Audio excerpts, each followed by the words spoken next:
What if Naruto was adopted by Tsunade by NXSE? Link to the fanfiction will be in the description. Land of Fire. Hidden Senju Compounds. Timeskip 1 year later.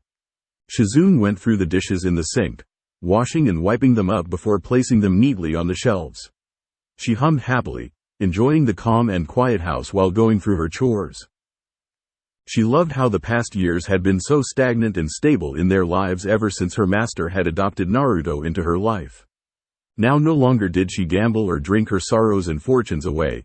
Instead, her whole attention was on raising and training her baby boy so that he was able to protect himself as soon as possible when she wasn't there to shield him from the dangers lurking outside the safe walls within their estates. Naru-chan. She heard Tsunade's voice ringing through the house. Her gaze turned back when sounds of footsteps became louder and louder before Tsunade appeared through the entrance with a small frown marring her face. Shizune, she mumbled, half questioning and half stating the fact as if she wasn't too keen on finding her here. "What's the matter, Lady Tsunade?" she asked, clearly seeing the worry and concern etched all over her face. Tsunade's worried hazelnut eyes focused on her female apprentice with a stern look, startling her a bit at the guarded gaze she held. "Where's Naruto, Shizune? For the life of me, I couldn't find my boy anywhere." She spoke in irritation and a little annoyance, making the raven-haired girl giggle. She could see the woman had just woken up from a nap, seeing her flowing and disheveled blonde hair along with her puffy eyes, and she was no doubt annoyed at not finding her son in her arms when she woke up. "Naruto went out into the forests an hour ago, my lady. He looked quite reserved and thoughtful, as if he was trying to find something important." She trailed off when Tsunade pinched her eyebrows in realization of where he had gone off to. "Probably went to search for the herbs I was teaching him about before I fell for a nap. That boy is just too curious for his own good sometimes," she mumbled, no doubt not in a good mood at not being able to find her joyful blonde to coddle with. Shizune giggled and shook her head when Tsunade plopped down on the dining table with her forehead resting on the hard wood, letting out a tired sigh. Naruto always seemed to do this over the past few weeks, ever since Tsunade had started to teach him about some basic herbs. As soon as she finished her lesson, the boy would be off into the widespread clearing of the estate to find one, no matter if it could be found in these regions or not. And it annoyed Tsunade to no end when, after arguing with him to keep him with herself in her arms, he would run off saying her would find it. And almost every time he would return with the herb that even the best medic nins would be hard-pressed to find in these regions. The boy had luck made of gold and was a walking rabbit's foot in her mother's eyes, who had even suggested getting him a job at the casinos as a luck expert. "He'll be back, my lady. Why don't you have some coffee till then?" Shizune handed her the cup, which the blonde woman took tiredly. Shizune couldn't help but giggle. Take away Naruto from her and it would be as if she had been drained completely of her energy. It was the same way the other way around, except Naruto would become restless and worried that his mother wasn't with him before he was off expanding his senses and finding his mother. The two were almost inseparable from each other, and Shizune loved the special bond the two shared with each other. Not that Shizune wasn't jealous, she too wanted the blonde to adore her as much, but knew she was just being silly knowing how much the boy loved her too, even if she knew his heart belonged with his mother completely. "Ka-chan." A soft voice rang in the kitchen, making Tsunade perk up in an instant and whip her head around. Shizune too whipped her gaze back and both ladies let out gasps at the same time. Naruto stood there, barely recognizable with all the mud covering his whole appearance, except for the rare lock or two of his shiny golden hair that were still making him a bit recognizable. Tsunade instantly was off the table and on her knees, in front of her boy with worried and concerned eyes, cupping his muddy cheeks in her palms softly. "Naru-chan, what happened to you, baby?" she asked, and was checking him all over to see if he was hurt or anything. But she was surprised when the boy pulled out his hands from behind his back to show them the flower he had extracted from the ground carefully, so as to not hurt his roots, and allowing it to be potted in a pot again. "See, I found the violet calendula you told me about in the morning. Isn't it pretty?" he asked, making both ladies have their eyes widened in shock. It was an extremely rare herb used to heal poisons from the most venomous of spiders found in the eastern regions of the Land of Fire, and was expensive as hell at that. Though when her honey brown eyes looked at those innocently curious baby blue eyes along with his muddy smile, she couldn't help but giggle in her hand.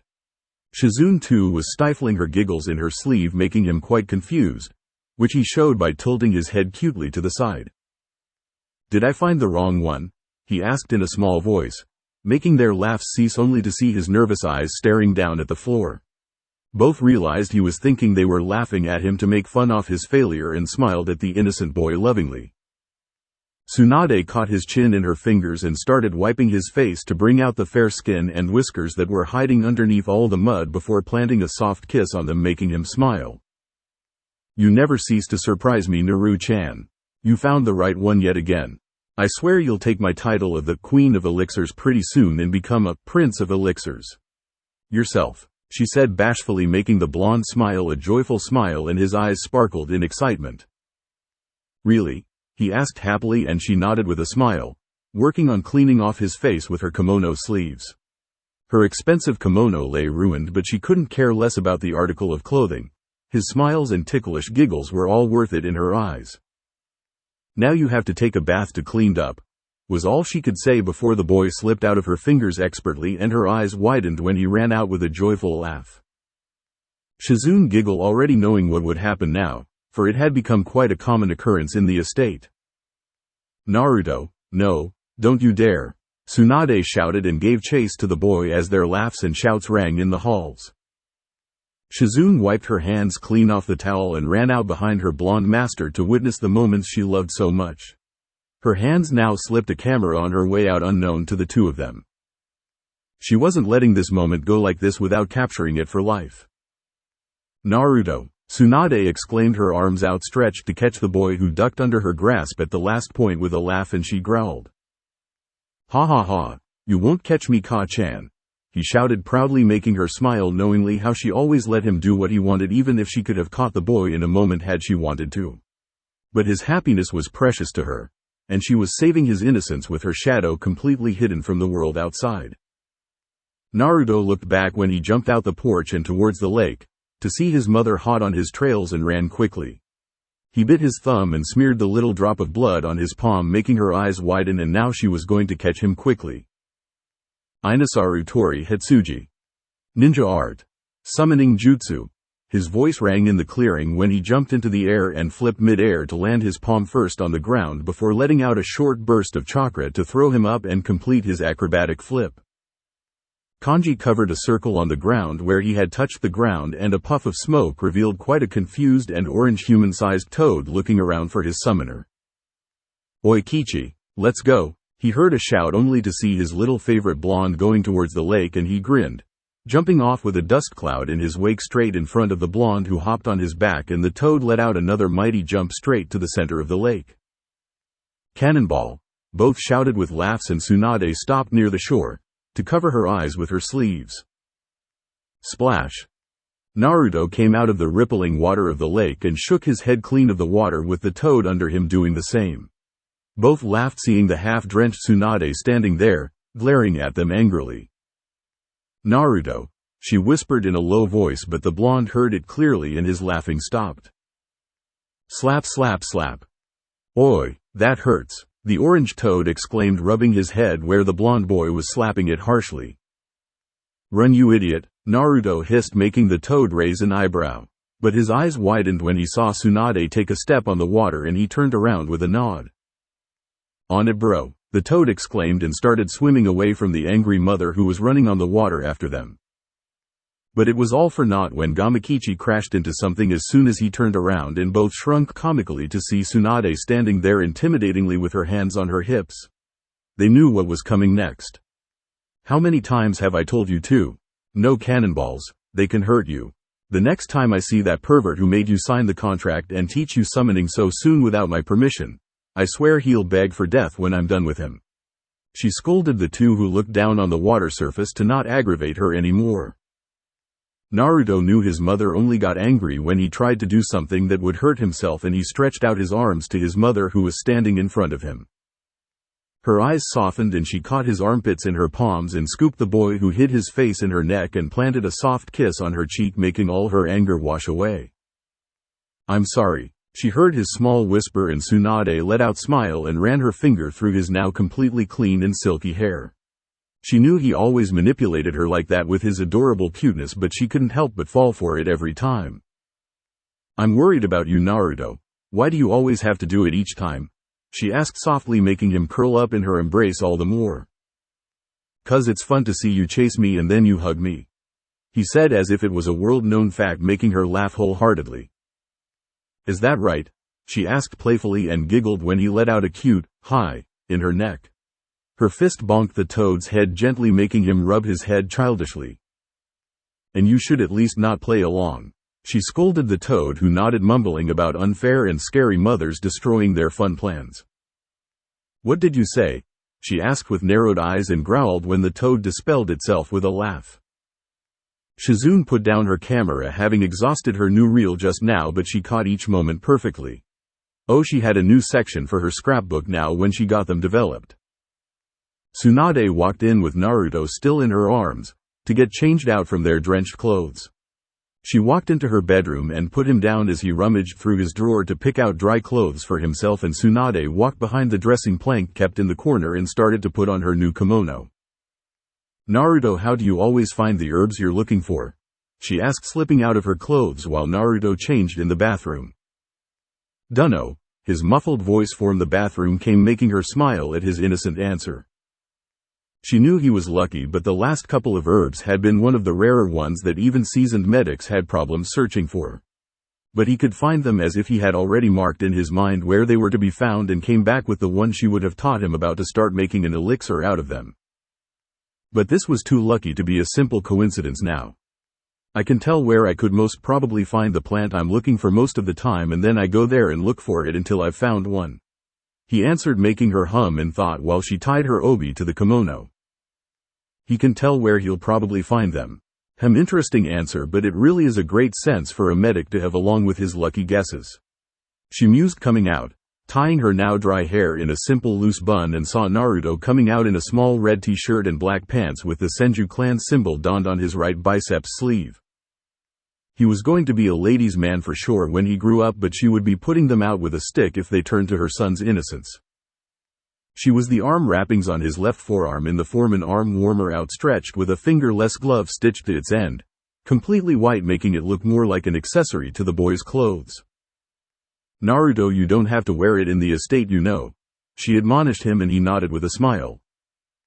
"But I like it," he said happily, making her giggle and nod.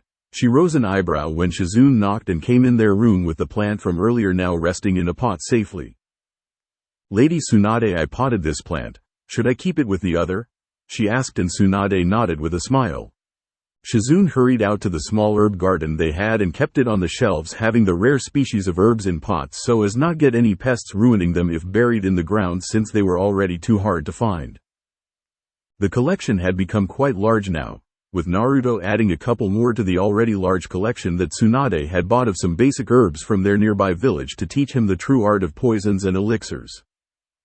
"Wow, it is getting quite a large collection, isn't it, Shizune?" Tsunade asked, the hint of pride in her voice not lost to her apprentice, who nodded happily. After all, being a medic herself, she knew how precious such a large collection of herbs could be in time of need. "Indeed, Naruto takes after you, even more so than me, Lady Tsunade. Especially in the arts of poisons and elixirs," she said, making Tsunade beam with pride. Her adorable ball of sunshine really did absorb everything she taught like a sponge to water. She had no doubt he would surpass her soon enough when she had no more to teach him and he began building up his own batches of poisons and elixirs. "That he does," she said, and Shizune smiled, hearing the pure adoration in her voice. "Ka-chan, should I take this?" A happy voice came from their side to see Naruto holding up a scissor and a petal of another flower in his hand.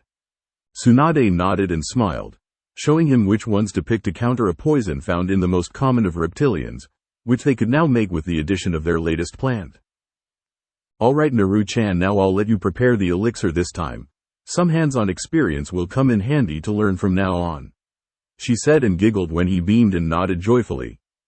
She crouched down on the ground nearby and placed her palm on a small patch of grassy land. Her wrist twisted, manipulating the earth with some Doden chakra to twist the earth and form a small pit there. She watched Naruto's pouting face and giggled. He had been pestering her to teach him that, but she wouldn't give in just yet and have him do training all the time instead of enjoying like he should at his age. No, I'm not teaching it to you yet, Naru-chan. First you'll complete water manipulation before you move on to Earth. Not even a simple jutsu until then, and no more of those doe puppy dog eyes. She admonished him before he could protest, making him sulk and pull out some grass sullenly. But you don't let me take any plants in my room, and now you don't teach me this, he whispered sadly, making her heart tear away at the innocence and sadness laced in his voice. She knew he was sad when she had stopped him from taking any plants in his room like he wanted to in the past few weeks.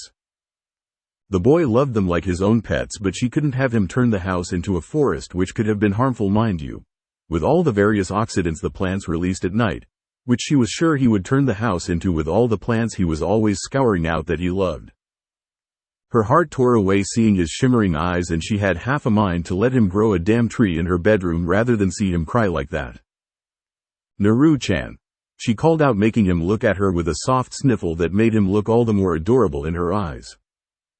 I'll teach you how to heal cuts and scrapes with the basic stages of my mystical palm jutsu if you listen to me, all right? She asked and giggled when he blurred into her chest and squeezed her for dear life. You're the best, Ka-chan, he exclaimed happily, and she let out a small laugh, kissing his head gently, and smiled when he turned back to his lesson. She watched him put all the petal and roots in the pit as she told him to, in the concrete hard pit.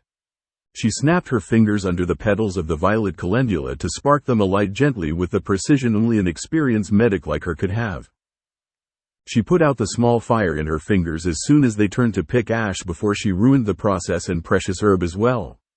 Her eyes turned up to her baby boy to instruct him on the next step when she saw his shimmering wide doe-looking puppy dog eyes looking at her pleadingly with a small sniffle. She slapped her hand on her forehead and sighed tiredly. There was only one thing that the boy found more interesting than the little Doden manipulation she did for the pit.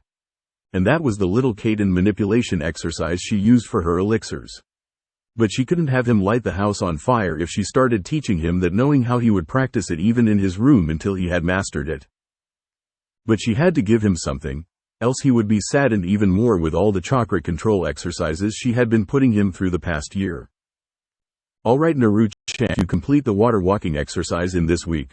I'll let you have a small sweetened ninjutsu along with my mystical palm jutsu's first stage. Deal?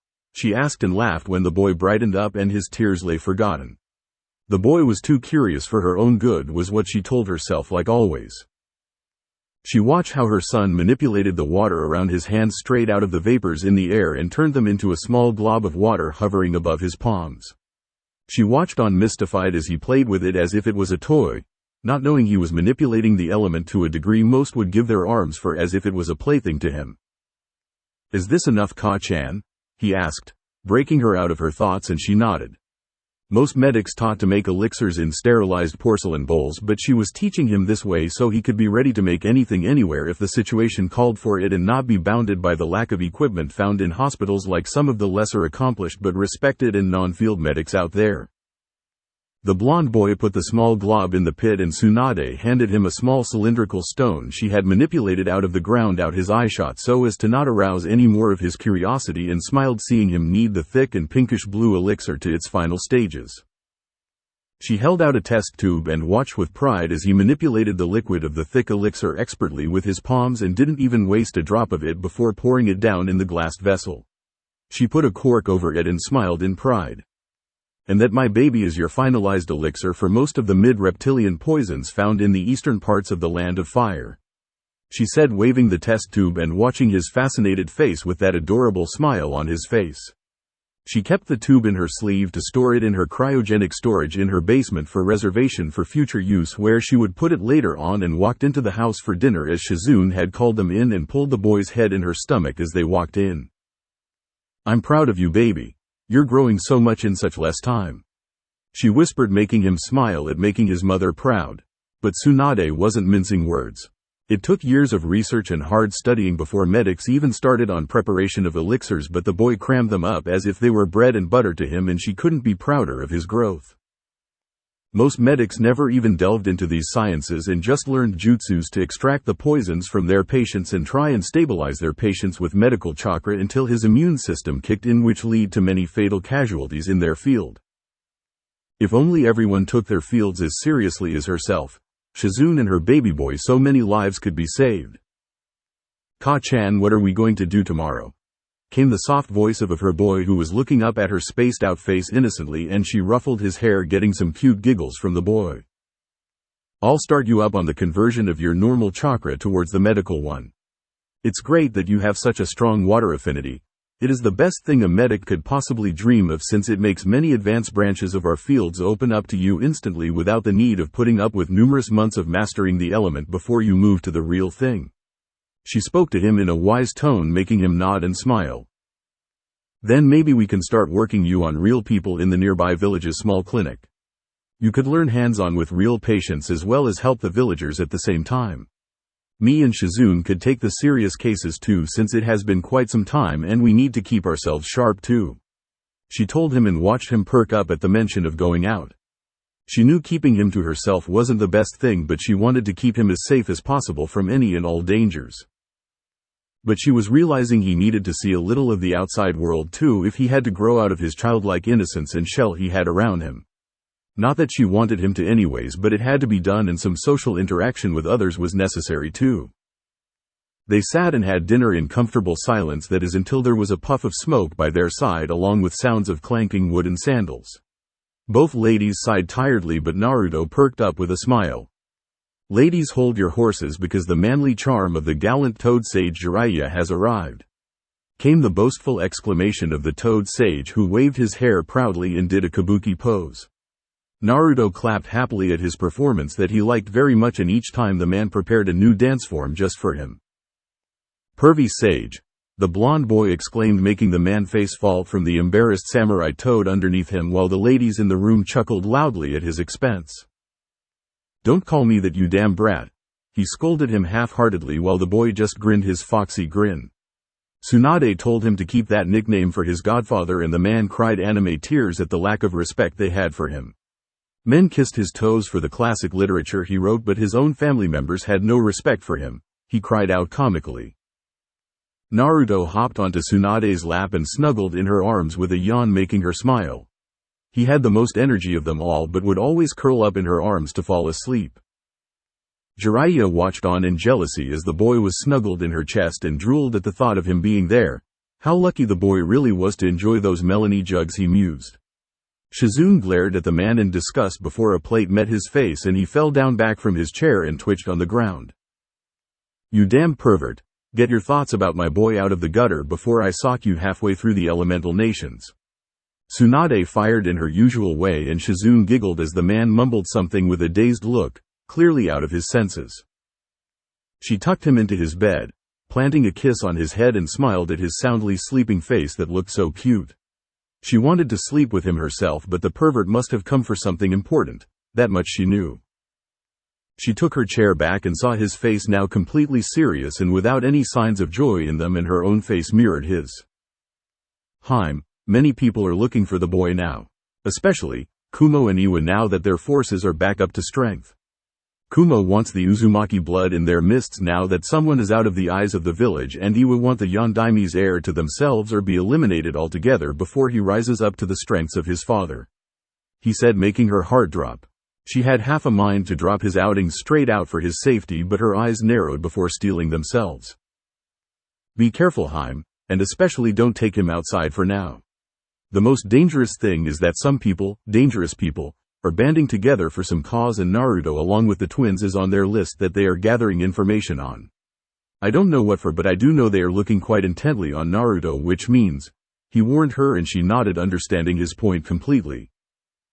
They are looking for his tenant, she surmised, making Shizune's eyes widen in horror. Who could want such an uncontrollable force of nature for themselves? So be careful, all right? He asked again, and she nodded, pursing her lips. She had to take him out. He had been asking her if he could, and it won't be long before he tried some stunt himself in recklessness before he ran out to see the world for himself and did something stupid. So it was better if he did it when he was with her. I'll keep that in mind, thanks Jiraiya, she said curtly, making the man smile, obviously satisfied with her answer. What is this group that is banding together? She asked him, already dreading the answer, seeing his solemn face. I haven't been able to scour much since they keep quite close tabs and are a relatively small group of a handful of people, but the group consists of all criminals at least S rank. He answered her, making her eyes widen in horror. It was relatively unheard of since there weren't many S rank missing nin to begin with, but to be able to put their differences aside and work along with each other. Shizune knew what S rank criminals were capable of. A shinobi was only given an S rank rating if he was able to harm at least a battalion of shinobi all on their own and still come out breathing. So a group could possibly take down even some minor shinobi villages, if not major ones. And these people were looking for Naruto. Both thought dreadfully at the same time. Jiraiya sipped his water, letting the females take it all in before he spoke up on the topic he needed to raise with her. Haim, he called out softly, and saw her eyes on guard almost instantly. It hurt him to see it, but he knew she was the one who possibly knew him the best after all these years. Tsunade knew whenever he called her he would demand something she would obviously refuse. And this most probably involved her baby boy if she knew him like she did. We have to up Naruto's training, Haim. Medic training is fine and all, but he must be trained in. He trailed off when she stood up abruptly and turned around. He is fine as he is. This matter is finished. You may take the guest room if you wish to stay the night. She was cut off when Jiraiya stood up too, a stern expression on his face that showed he wasn't backing down no matter what. Tsunade, he said with such seriousness it made Shizune shiver, seeing the tension in the room rise when the two Sannin flared up their tempers at the same time and glared at each other dangerously. There are people, dangerous people after him. Healing won't stop them no matter how great a medic he is. He needs combat. He was cut off when her glare intensified. If healing won't, then my fists will. She snarled back and he glared right back heatedly. And how long will you protect him and keep him under your arms, coddling him like a baby? He hissed angrily at her stubborn disposition. As long as I breath, that long. She hissed right back, both of their palms now on the tables, and Shizune gulped and sweated when they unknowingly raised their killing intents and flared their chakras. Tsunade, think about what you're saying. He needs the training and combat experience to protect himself and become a fine leaf shinobi in the future. He is my godson. That was the wrong thing to say, since as soon as he said leaf shinobi and godson her temper flared to insurmountable levels. And he is my son. She shouted back at him with humongous amounts of killing intent, making even him flinch as she raised her fist and tore apart the dining table in half cleanly with her super strength punch. You bastards want to take his childhood away and push him into training like a weapon so that he could be the man Minato was 20 years his superior in under 5 years. He will do as he wants, and as I want, she said firmly, making him scowl. Even Kushina agreed to double up their training, he said, and she was barely holding back, punching him through straight into the Hokage's office now. She can do whatever the hell she wants. He is my son and I will do what is. Their banter stopped when they heard a small sob, and even Shizune, who had jumped back after the breaking of the table, looked to the doorway to see a quivering Naruto with his knees to his chest crying his heart out. Both adults realized their chakra levels and killing intent and instantly suppressed them. Naruto had woken up after the blasting voice of a table and went to look for his mother when he had seen the two, and suddenly visions of his death were flashing in his eyes. He hadn't felt so scared in his life. Tsunade picked the boy up on her lap and cooed him, rocking him and whispering sweet nothings into his ear for her lack of control on her temper. The pure killing intent of a Sannin would scare any child no matter who he was. I'm sorry. I'm so sorry, she whispered, kissing his face with little butterfly kisses to calm the hysterically crying boy down. Jiraiya himself felt ashamed to let loose his killing intent so easily and scaring his own godson at that. Tsunade, he tried to apologize when he saw her shimmering eyes with unshed tears and the pure fury behind them. Leave, she whispered coldly, making words dry down in his throat. The toad sage said nothing and walked out, disappearing in a smokeless shunshin. Tsunade hugged the boy, who had fallen unconscious from the pure fear he must have felt, and rubbed his head softly. No matter what he said, she knew he was right. But his way of just training him into the ground wasn't what she was going to do, though she did know what the boy needed now and how it had been brought closer for what she wanted to train him in the future. There was no training that could prepare him to take on S-rank criminals without years of training and pure field combat experience, but she could give him a small ace in the hole that would keep her fears for his safety at bay for now. Hidden Senju compounds. In the basement. Our favorite blonde hero sat on the cold tiled floor of the basements in the house that were only used for storage purposes by the current small residents of the house. But today it had a different purpose to fulfill for the family. A much more important one. Ka-chan, ha ha ha, it tickles. Naruto said in giggles, feeling his mother's hands working their way all over his body. Tsunade dipped her index and middle finger in ink, before going back to her half-naked boy and started scribbling strange kanji all over his body. Her face showed one of immense concentration as she began scribbling the seal on someone's body for the second time in her life.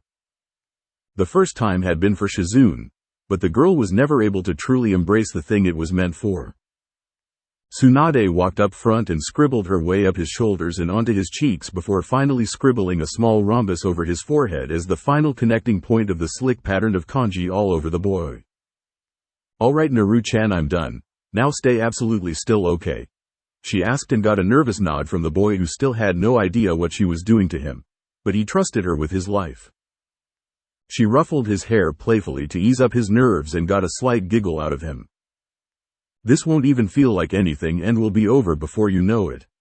Just that you'll feel weak and most probably feel sleepy after I'm done. So nothing to worry about, Kay? She asked him in her gentle motherly voice and instantly got a happy nod from the blonde. Alright, let's go, she whispered to herself, and clapped her palms together. Naruto watched on in amazement when she started going through hand seals, slowly and carefully. He knew how fast she could do them. He couldn't even see her hands in a blur the last time she showed him her full speed, but she wanted to do it right and make sure it was done absolutely perfectly in the end. Naruto sat there for 10 minutes, watching her go through hundreds of hand seals, her eyebrows furrowed in concentration with her reserves draining considerably by the moment. A bead of sweat rolled down her forehead before she stopped on her 176th hand seal. Her hazelnut eyes snapped open and her palm glowed a bright purple with the kanji for Wyan now emblazoned over it. She placed it on the center of the boy's forehead, straight over the diamond-shaped mark, and Naruto felt something funny all over his body. It was like a surge of chakra before it started going all through his body into the small mark on his forehead. His eyes widened when all the kanji except the diamond mark disappeared and he felt his chakra reserves getting drained like water getting sapped into a dry sponge. Ka-chan, my chakra. So sleepy. He trailed off sleepily, before his eyes rolled back and he started falling forward, face first to the ground. Tsunade caught him in her arms and scooped the boy up in a warm embrace. Her eyes still concentrated on the mark that was glowing brightly on his forehead. She felt nervous since it shouldn't have taken that long to stabilize when it suddenly glowed brilliantly and vanished from his skin altogether, making her sigh in relief. Perfect. Thank Kami. She whispered to herself and brushed his golden locks, kissing his head to take him up to his room. He would probably be out like a light till at least tomorrow morning from severe chakra exhaustion before she would start to fill up his reserves slowly with her own and feed him something to recover quickly. She walked past the living room coming across Shizune, who rose an eyebrow seeing the sleeping boy in her arms. It was still early morning, so it was quite surprising that the usually energetic and giggling blonde was still sleeping. Tsunade walked past her and tucked the boy into his bed, planting a kiss on his head like usual, and turned her eyes to a confused Shizune staring at her and the boy and then at her again in pure confusion with a hint of concern shining in her eyes for baby brother. He's fine, Shizune, nothing to worry about. He'll just sleep throughout the day, she said, making her face show more of her concern for her little brother. Nothing to worry about. He'll be up and about tomorrow like a happy customer for sure. She calmed the girl down, who nodded but was still confused as to why he was going to sleep so much in the first place. Both sat on the couch, the blonde woman already knowing her apprentice would want some answers, so she decided to explain it to her completely now. Remember, Shizune, when 8 years ago I placed a seal on you and you slept throughout a couple of days? She asked her, getting a nod from the girl. Yeah, I do, Lady Tsunade, but what does? Shizune trailed off and her eyes widened to those resembling saucers. Realization dawned on her and she turned as pale as a sheet, realizing the consequences of what her master had done. You placed the yin seal on him? She asked her incredulously and got a simple nod from the Senju clan head, who closed her eyes as if it was a run-of-the-mill action on her part. Have you gone insane? He's only 6 years old. Shizune couldn't help but shout at her master. Tsunade though rose an eyebrow at her apprentice, who breathed a deep breath realizing who she was talking to in the first place. But Tsunade let it slide knowing how much she cared for her boy and why she was shouting in the first place. Yes, I placed it on him, Shizune, she said, and as the raven-haired girl was about to protest to have it removed when she raised her hand to stop her rant from even beginning. I know what I'm doing, Shizune. I have given it a lot of thought over the past week, she said in her serious and steeled voice, making the girl purse her lips curtly. Clearly, she wasn't happy with the way her master had rushed things so much. Tsunade-sama, this was reckless. Even if he can amass the required amount of chakra with his large reserves, they are still quite small and his coils aren't developed to the point he would need to control the surge his seal would provide him. Not to mention his control is nowhere near the level required to handle the seal's power should he ever be able to release it.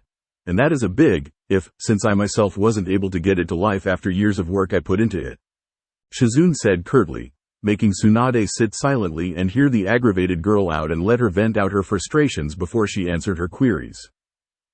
I won't be teaching him how to release it just about yet, Shizune, she spoke calmly, getting a nod from the girl. It was the only thing she had heard until now that made sense anyways. Then why did you place it now, Tsunade-sama? She trailed off, seeing her crestfallen expression on Tsunade's face, and her heart melted at seeing the vulnerable side of her master coming out now. Because I'm scared, Shizune, she said honestly, placing her face in her palms to control herself, and Shizune sat by her side to give her a reassuring hug. Now she understood why she had done it.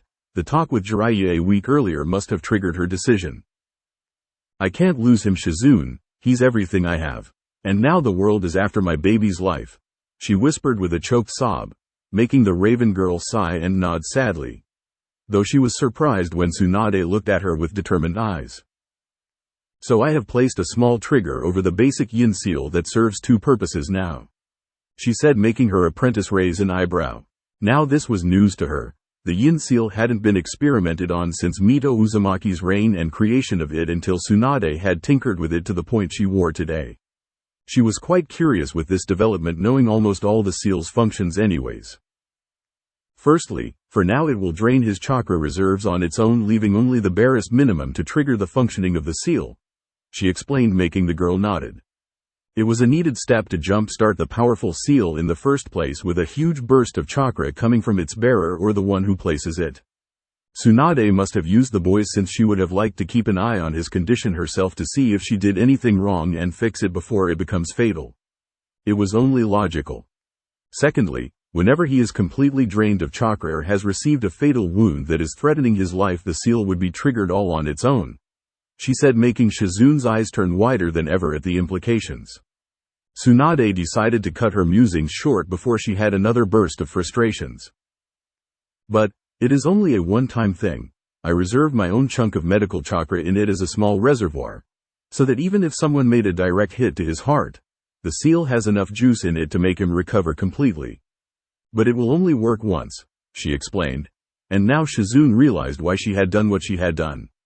It was a guaranteed fail-safe for the boy's safety and not her innate desire to make her skills be passed on to her son that had made her rush up things so much. She couldn't help but smile proudly at the concern the woman held for her baby boy. It was unlike anything she had ever seen before, but a small question still played on her mind now that the deed had been done by Tsunade. Do you think he'll be able to master it? Shizune asked, making Tsunade tilt her head in innocent confusion. Shizune sighed. These mother and son sometimes had the same expressions on their faces. The yin seal, I mean, not even I could get it to work. Will he be able to? She trailed off at seeing the grinning face of Tsunade. Oh, he'll master it all right, Tsunade said with all the confidence of the world shining through her eyes.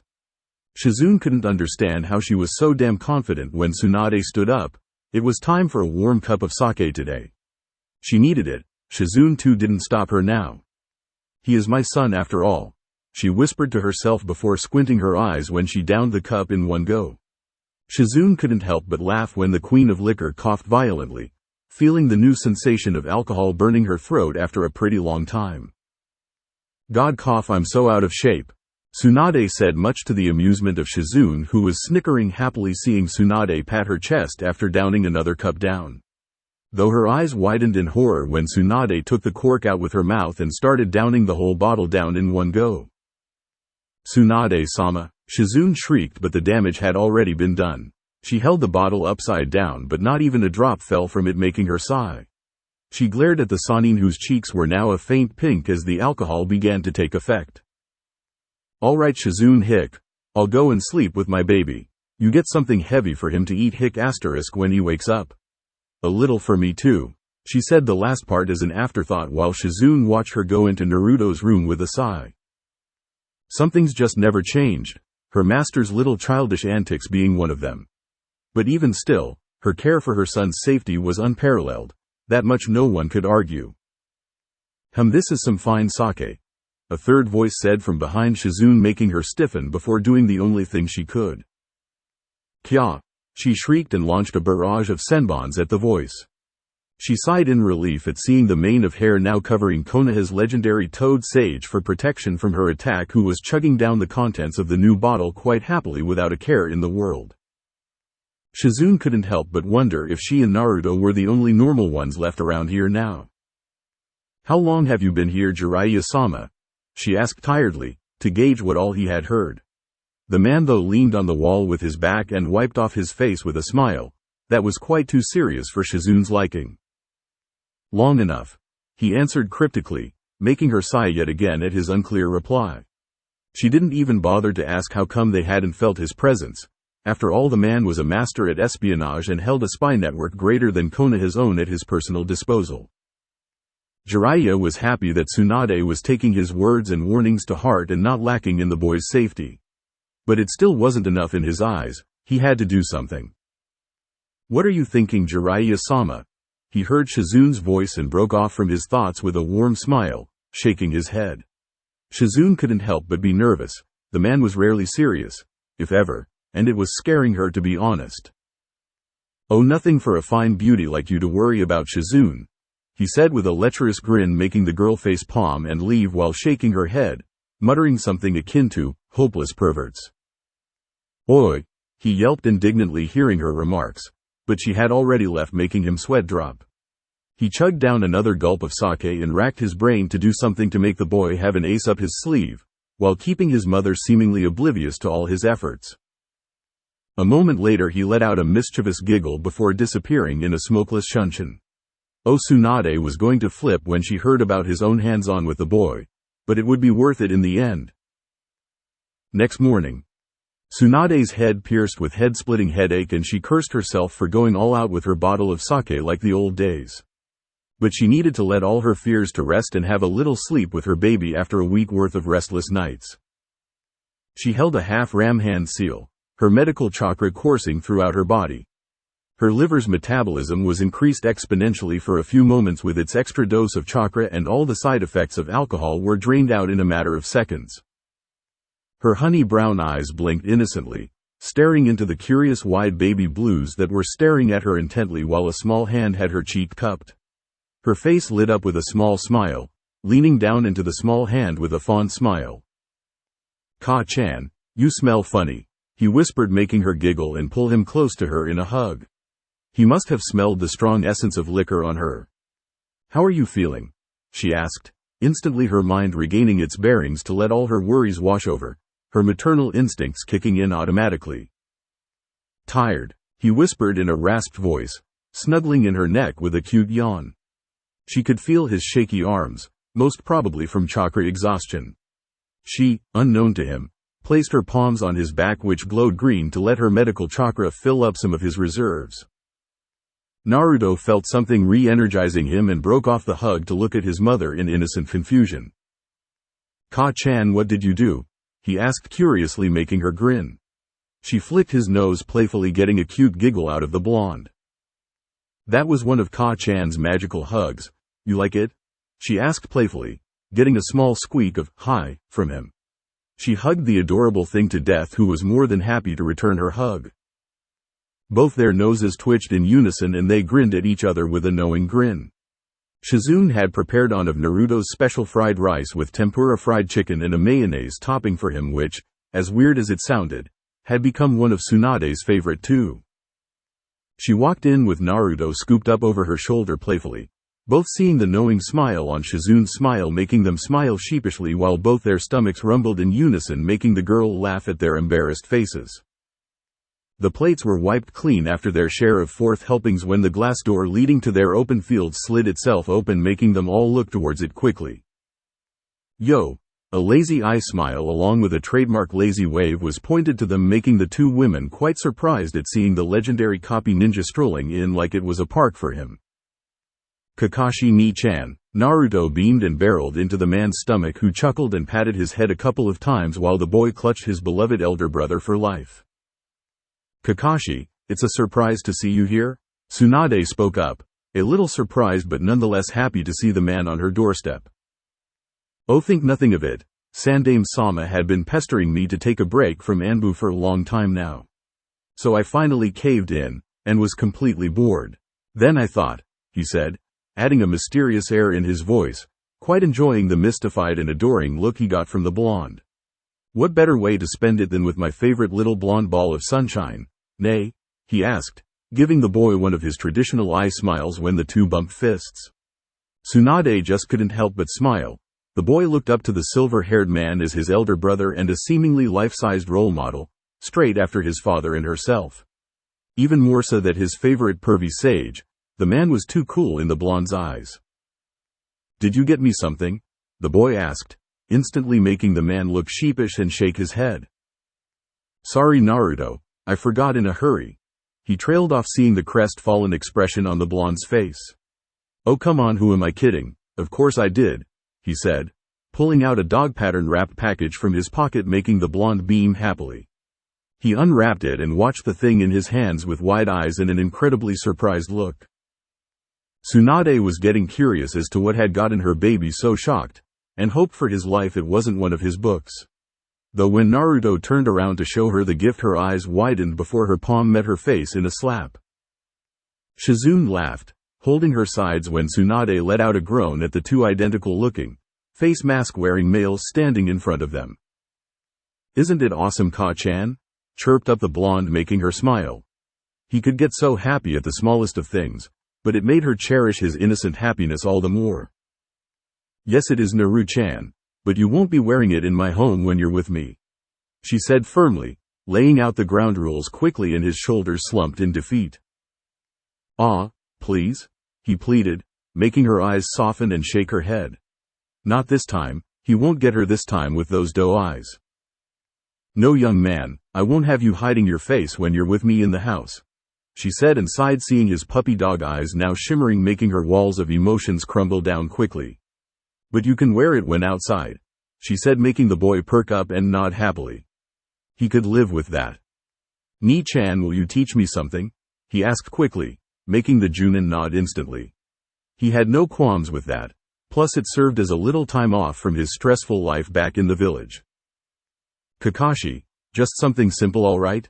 Tsunade spoke up in a stern tone making him nod obediently as if he was a child and she was the teacher. The last time Tsunade had given free rein to her pervert of a teammate, her boy had been filling up the house with little toads all the while giggling and running away from her. Needless to say, she was going to be a little cautious this time. Of course Tsunade-sama, nothing much. Just a couple of little harmless chakra control exercises, he said making the woman nod. Chakra control exercises were quite simple and harmless, she could live with that. Plus, the boy enjoyed his time with the Lone Eyes ninja quite a lot so she had seemingly no qualms with it. Alright Naru-chan, go and have fun with Kakashi, was all she could say before the blonde boy in question had pulled the boy out by his hand. Naru-chan, be back by evening, she called out getting a hi in return. She slumped in defeat when he out of her sight and disappeared into the trees. So much for spending some quality downtime with her son, she sulked childishly. Oh come now Tsunade-sama, let's talk some more. We rarely do that these days. Shizune consoled the sulking mother who smiled in agreement and both got into their girly mode to chat their hearts out about seemingly nothing in particular. In the forests? Kakashi stopped the boy, currently looking too high on sugar halfway and dusted himself off the twigs that had been stuck to him while he was being dragged like a dead sag through trees. Alright Ni-chan, what will you teach me? The happy blonde chirped up. Kakashi smiled and ruffled his hair playfully. I already told you, kiddo, only chakra control today. I still wish to live lest die by your mother's hands. He trailed off, seeing the boy's pleading eyes. Oh come on, I already completed water walking 2 days back. At least teach me a simple jutsu, he pleaded childishly, making the man sigh. Naruto, the number of techniques don't make a shinobi.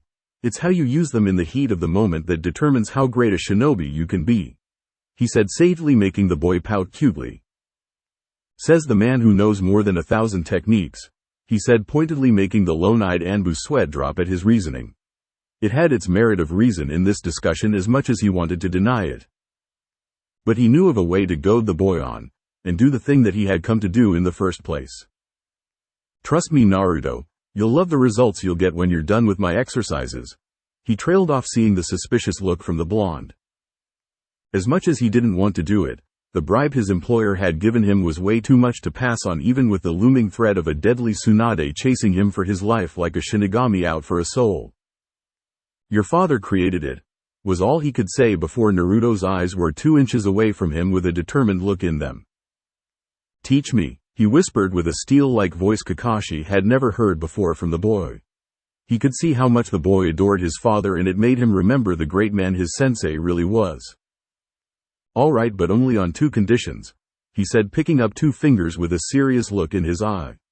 First, you are not to tell your mother about this until it is fully completed, and I have told you can do so, he said, making Naruto turn hesitant at first. But it was something his father created. He couldn't pass it up, so he nodded, promising himself to apologize and make up to his mother for it. Second, you are never to teach this to anyone until you really know the potential it holds. And always use its power to protect yourself from danger or your precious people. Deal? He asked, putting his hand out for a shake that Naruto took with a grin and nodded, agreeing with his conditions instantly. Naruto was quite confused when Kakashi took out a water-filled jiggling balloon from his hip pouch with a serious eye. Alright Naruto, for the first step all you have to is pop this balloon. Pop, splash. Kakashi stared at his wet hand and then at the blonde, who was holding a small twig that he had used to poke the balloon, quite blankly. There, done, he said happily, making the Junin sweat drop at his innocent reasoning. He sighed, wiping his hands off, and took out another one from his pouch. As I was saying, all you have to do is pop this balloon. He caught the offending twig before he could pop it and continued on. With your chakra, he completed his sentence calmly, and sighed, seeing the boy nod in realization while he handed him the balloon and took another one in his hands for demonstration. Naruto watched on with a calculative gaze, as the balloon convulsed in on itself wildly, seemingly discs forming from many ends before the rubber finally caved into the extreme pressure. So what do you think? Kakashi asked for his word before going on to explain its intricacies himself. Not like a child like him could figure it out. You rotate the chakra from your palm in opposite directions from multiple directions, increasing the swirls to make the pressure in the water increase until it becomes too much for the rubber to handle, and it finally, well, pops. He finished his statement cutely, making the Junin's eye turn as wide as a saucer and looking at the blonde as if he were an alien. A 6, almost 7 in a week, boy had explained the first step of the seemingly most powerful jutsu in his father, the Yondaime Hokage's arsenal, as if he was on a field trip. How? He asked stupidly, making the boy shrug carelessly, making him sweat drop. He was reminding him quite a lot about him now that he thought about it. Not the genius part, but the lazy and careless one, mind you. It's quite simple. Ka-chan always says try and look for details in even the smallest of things. She's taught me how to analyze the workings of chakra and how to pick up even the most minute of details so that it may help my medical career in the future. So it's quite simple, he pointed out to the Junin, who now could see where he was going with this. Needless to say, he was quite impressed. The Senju clan head was laying an iron wall foundation on his basics, and once he would polish them up completely and move on to the advanced things, it would be child's play for him. Alright then Naruto, that is the first step. Now here, he said, handing him 2 small scrolls which Naruto took with a little confusion. Those contain the following 2 steps to complete the exercise. Open them up only when you've mastered the previous one completely, he explained, making the boy nod. But why 3 steps, Ni-san? he asked innocently, and Kakashi remembered no matter how smart he was, he was still a kid, and ruffled his hair playfully. Because my little ball of sunshine, your father had a habit of making a lot of complex things in life. This being one of them. So for non-genius people like us, he said, ignoring the snort from the boy who knew how big of a genius his big brother really was. We divided the exercise into 3 steps, he said, getting an understanding nod from the boy. But it still didn't make sense to him. But what do I get after I finish the 3 steps? He asked again, now making the calm Junin quite nervous, who patted his head softly, making his innocent eyes look at him in confusion. It will improve your chakra control quite a lot. Let's just leave it at that, alright? He said, making the boy nod, who got onto it and sat cross-legged, staring at the balloon as if it was a demon from hell and trying to burn a hole in it with his azure eyes. Kakashi chuckled lazily, much to the annoyance of the blonde, who couldn't get the damn thing to even convulse even after an hour. Don't worry, kiddo, it took your father 3 years to complete it and another to master it. 6 months for me, even after I knew this shortcut, so don't expect it to be quite that easy, nay, he said playfully, but saw the boy's frown still fixated on the balloon as if it were his enemy. He was about to say something when he heard the boy's words. I'll do it in a month then. I'll make him proud of me, believe it. He whispered the last part to himself, but Kakashi could hear it all too well in the silent clearing. He couldn't help but see an image of his father's proud visage standing behind him with crossed arms, those steel-like azure eyes both father-son possessed, watching his boy in obvious pride shining in those firm eyes. You already have, kiddo, you just don't know it yet. Time skip 1 month later. A small civilian village near the hidden Senju clan compounds. Thank you so much. An elderly man thanked Naruto for healing up the large cut on his arm, and the blonde nodded, a bit embarrassed by the furiously thanking man in front of him. Please take this each night for a week to avoid any infections. I have tried to take out all possibilities, but it doesn't hurt to be sure as a medic. He spoke to the man, who looked at the medicine a bit fearfully since it came from a family of unknown shinobi. Don't worry, sir, it's just an elixir. I made it myself from the herbs I collected, it's all natural. He reassured the man, who smiled and hugged the adorable 7-year-old boy tightly. Kami has blessed you with the power to heal people and save lives, son. May your hands save 1,000 lives and many more. The man blessed the little boy, patting his head only to make the boy blush and nod shyly. He smiled and waved the man, who waved back happily, and Naruto looked ahead for his next patient. He rose an eyebrow seeing so many girls his age with small cuts on their fingers or arms, and was a little peeved by it. Wow, Ka-chan, girls here sure do get hurt a lot. He spoke in deep thought, and Shizune giggled seeing Tsunade's eye twitch dangerously. And I thought that the face mask that Scarecrow gave my boy will make them fly away from him like houseflies, but they are getting attracted to him like moths to honey.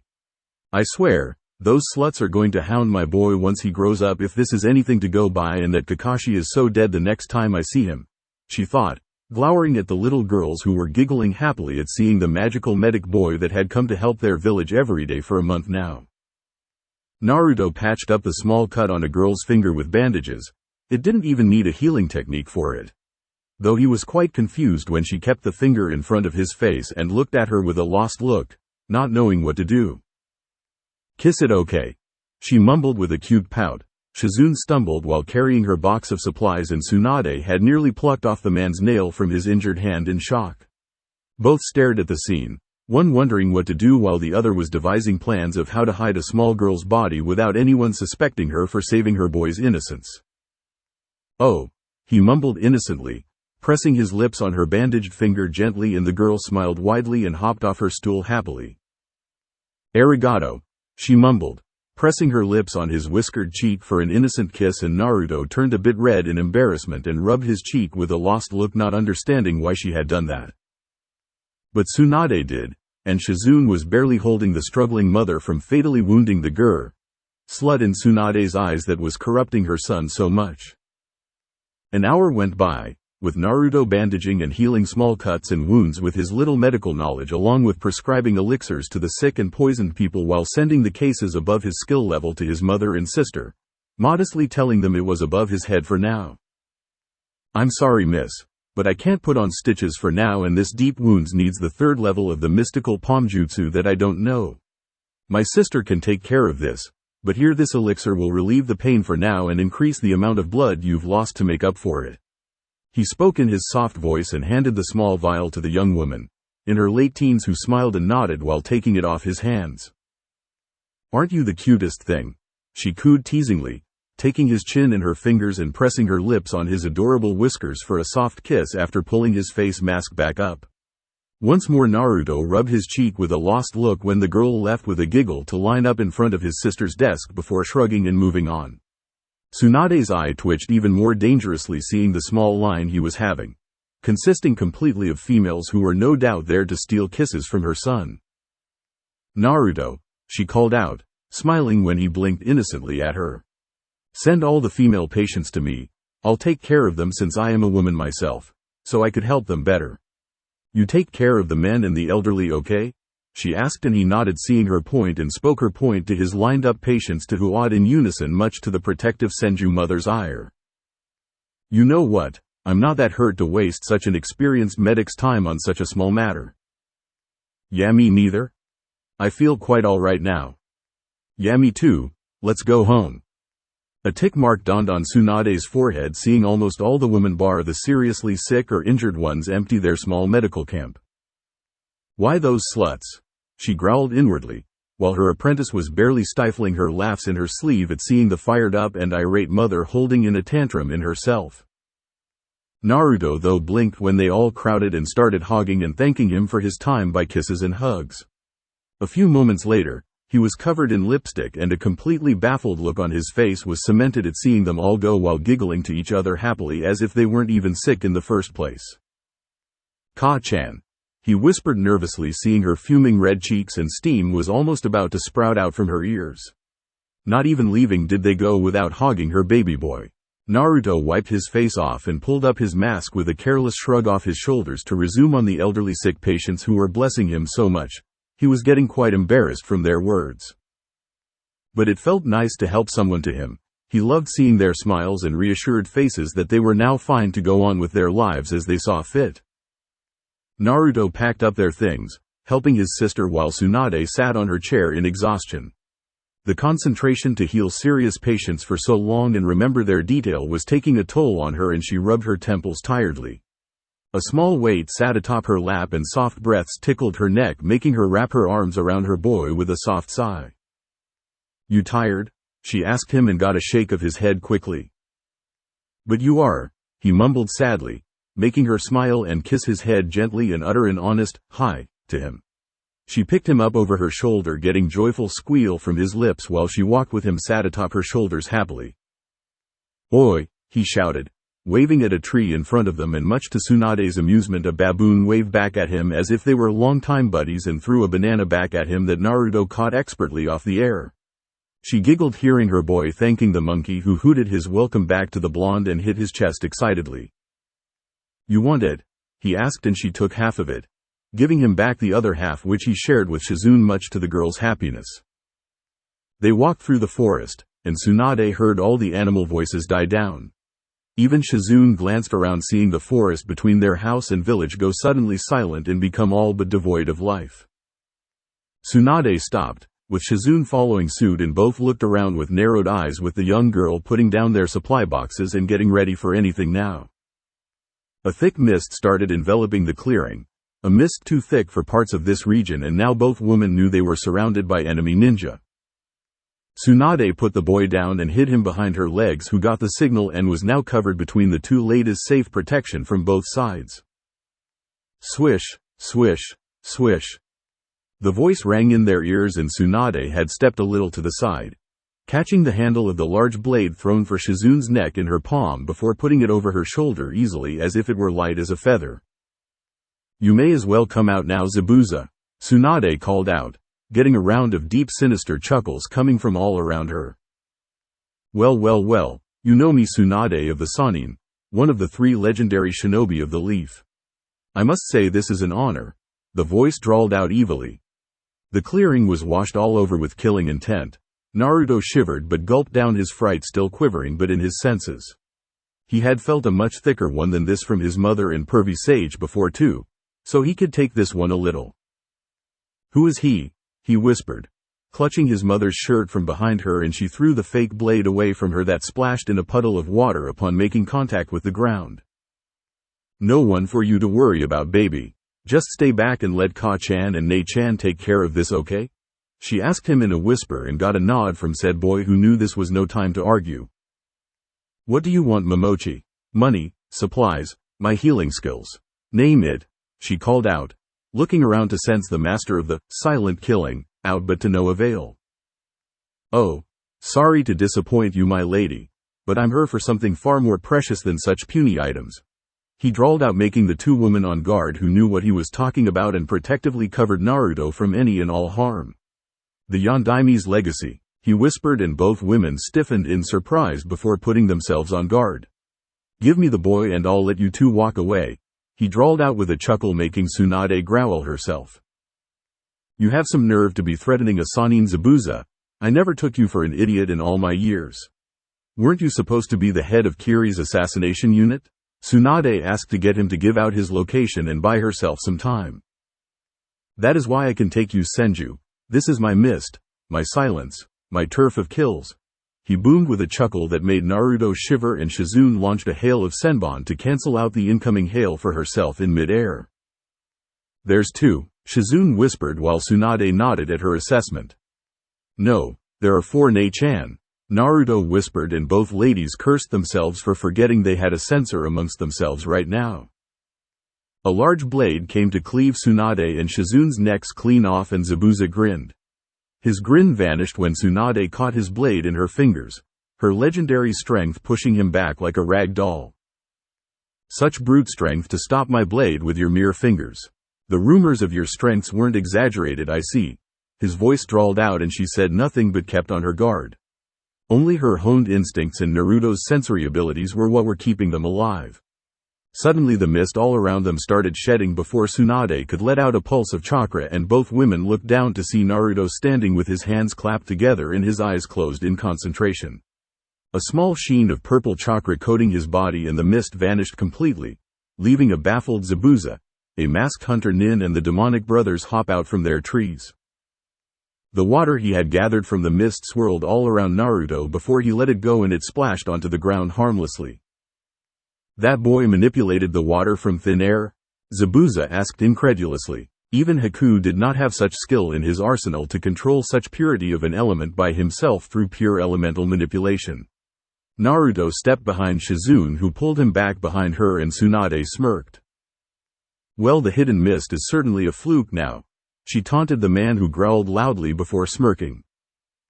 Yes, that boy would fetch quite a sum before I sell him to Iware Kumo. His children will surely be quite valuable too. He licked his lips, and Tsunade glowered at his greedy eyes murderously. You won't even touch my boy, you bastard, she growled out, and he chuckled, seeing how the odds were now stacked against her. 2 on 4, while they had a kid to protect as well. Ack, Shizune hacked out, feeling the blunt edge of the sword make contact with her stomach before the demon brothers' gauntlets had knocked her out completely with a slam in mid-air. Haku rained down senbons at her vitals to keep her knocked out until they fulfilled her task, and Tsunade's eyes widened in horror at seeing Shizune getting taken out in the blink of an eye like that.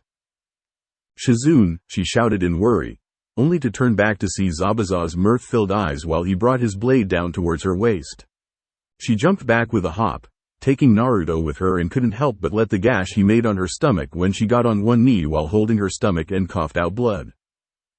Ice style. Demonic crystal mirrors, a voice called out while Tsunade glared at the dome of ice mirrors now covering her angrily. All right, that does it. No more holding back. These bastards are. Her thoughts died down, and her eyes snapped to her side to see Naruto's horrified eyes staring at Shizune's unmoving form and her deep gash with teary eyes. Why are you crying, boy? This is what shinobi are. We are tools of destruction wielded by our cage as they see fit. We kill and be killed on orders from our cages. The only difference is that in the mist we aren't subtle about it like you people here. Zabuza chuckled, and Tsunade started healing the gash on her stomach quickly. What? But why would you hurt Ne-chan? She only helps people. Naruto whispered in a trance, not understanding this man's words, who snorted, seeing the innocent boy who hadn't seen the real face of the world right now. But he was more than willing to accommodate for him. Tell me, boy, what do you dream of? he asked, while Tsunade growled and told Naruto to not answer anything or listen to his words even for a little bit. I want to be Hokage someday, Naruto whispered honestly, and Zabuza chuckled maniacally. They are the biggest killers, boy. They send their own kin to be slaughtered like cattle as they see fit. To use us like the tools we are and kill and steal, or do anything in the name of keeping the village and their nations safe. This is the truth of the shinobi village's system. Zabuza chuckled, enjoying the horrified eyes of the boy who soaked his words up and looked around him with terrified eyes. No Hokage are good people. My father was he whispered in a pleading voice, not believing his words at all about his dreams when the man cackled again. This was too amusing a moment to miss for him, to snatch an innocent boy's innocence. There was never a better thing in life to him. A killer, a mass murdered. How do you think he got the name, Yellow Flash, Gaki? Zabuza asked, and Tsunade still couldn't believe how cruel yet true his words were. She wanted to say he was lying, but his acidic words were indeed true, and she didn't want her son to join a shinobi village either if she had to say the truth out loud. Look at it from Iwa's side. Tsuyu stood in front of 1,000 men bravely, right? He asked and got a tearful nod from the blonde. But look at it from their side. He killed 1,000 of their own. Father's brothers' families all destroyed. To them there was never a bigger villain than the Yellow Flash himself. They would slaughter you on sight just because you look like him, Gaki. That's how deep the hate runs. He explained in a bloodthirsty voice while Haku was preparing his jutsu and Tsunade was preparing to release her seal if need be. Hatred isn't good. Pervy Sage told me that hate creates more hate and war creates more war. Forgiveness and mercy shall be the true salvation of a shinobi. He stopped when Zabuza snorted at his idiotic words. All ideologies, kid. I used to be that way too once, he spoke. A hint of nostalgia in his voice, and Naruto let a tear drop from his eyes while he looked on at the blunt man pleadingly for answers to questions he had never asked before. Then what happened? He sobbed out, and Zabuza looked at him in the slightest bit of pity before grinning maniacally. Then my village told me to kill my comrades to become a true Kiri ninja. And it felt, oh Kami, it felt, he whispered, enjoying his curious eyes before grinning. So good, he whispered, and Naruto's eyes turned wide in horror when senbons came towards him from all around. He tried to gather some water to make a wall, but he knew he didn't have the time or concentration right now to do so. Ah, Tsunade grunted, her form hovering over her son protectively while a small trail of blood leaked down her smiling lips. Ka-chan, he whispered in horror, realizing that she had taken all those weapons onto her back to protect him. All the flashes of his life's moments, each moment he spent with her flashed in front of his eyes that became dull blue for a moment. Duke Duke. A small pulse of chakra ran throughout the forest as he saw his mother's smiling face, and the fear that he may lose her flashed across his heart. Duke Duke. Another pulse ran through the forests, the greenery suddenly budding to life as if life itself started responding to his whim around him. You hurt Ka-chan, he whispered in her ear, and Tsunade watched on wide eyes when he let all the chakra burst in his body and get soaked up by the ground below him. It can't be, she thought in disbelief, and thick tendrils of wood sprout out all around the dome and started piercing the mirrors as if they were mere annoyances. Stop hurting my mother, he screamed out forcefully, and the wooden spikes started bending to his will and wrapped up all around the four opponents they had held ever so tightly. Naruto, stop, baby, it's enough. I'm fine. She tried to calm the extremely furious boy down, but he was having none of it. His hair flailed around and his mind went blank in pure and unadulterated fury. No one hurts her and gets away with it, he shouted again, and the wooden confines on his prisoners started constricting themselves around his captives for their lives. Naruto, stop, she tried to stop him. Squelch. A shower of blood sprayed down upon the clearing's ground to paint it scarlet as his enemies were squeezed out of existence, and Naruto fell down sideways from exhaustion before getting caught by Tsunade. He tried to look what became of them, but she hid his face in her chest tightly and shook her head while placing a kiss on him. Sleep now, no need to look. They ran away from your power, baby. You are so strong. She choked back a sob at her lie, and he smiled. They did, huh? I'm glad no one will hurt you now, Ka-chan. I love you, he spoke softly before letting exhaustion claim him, and she hugged him to death. I love you too, baby. I love you so much.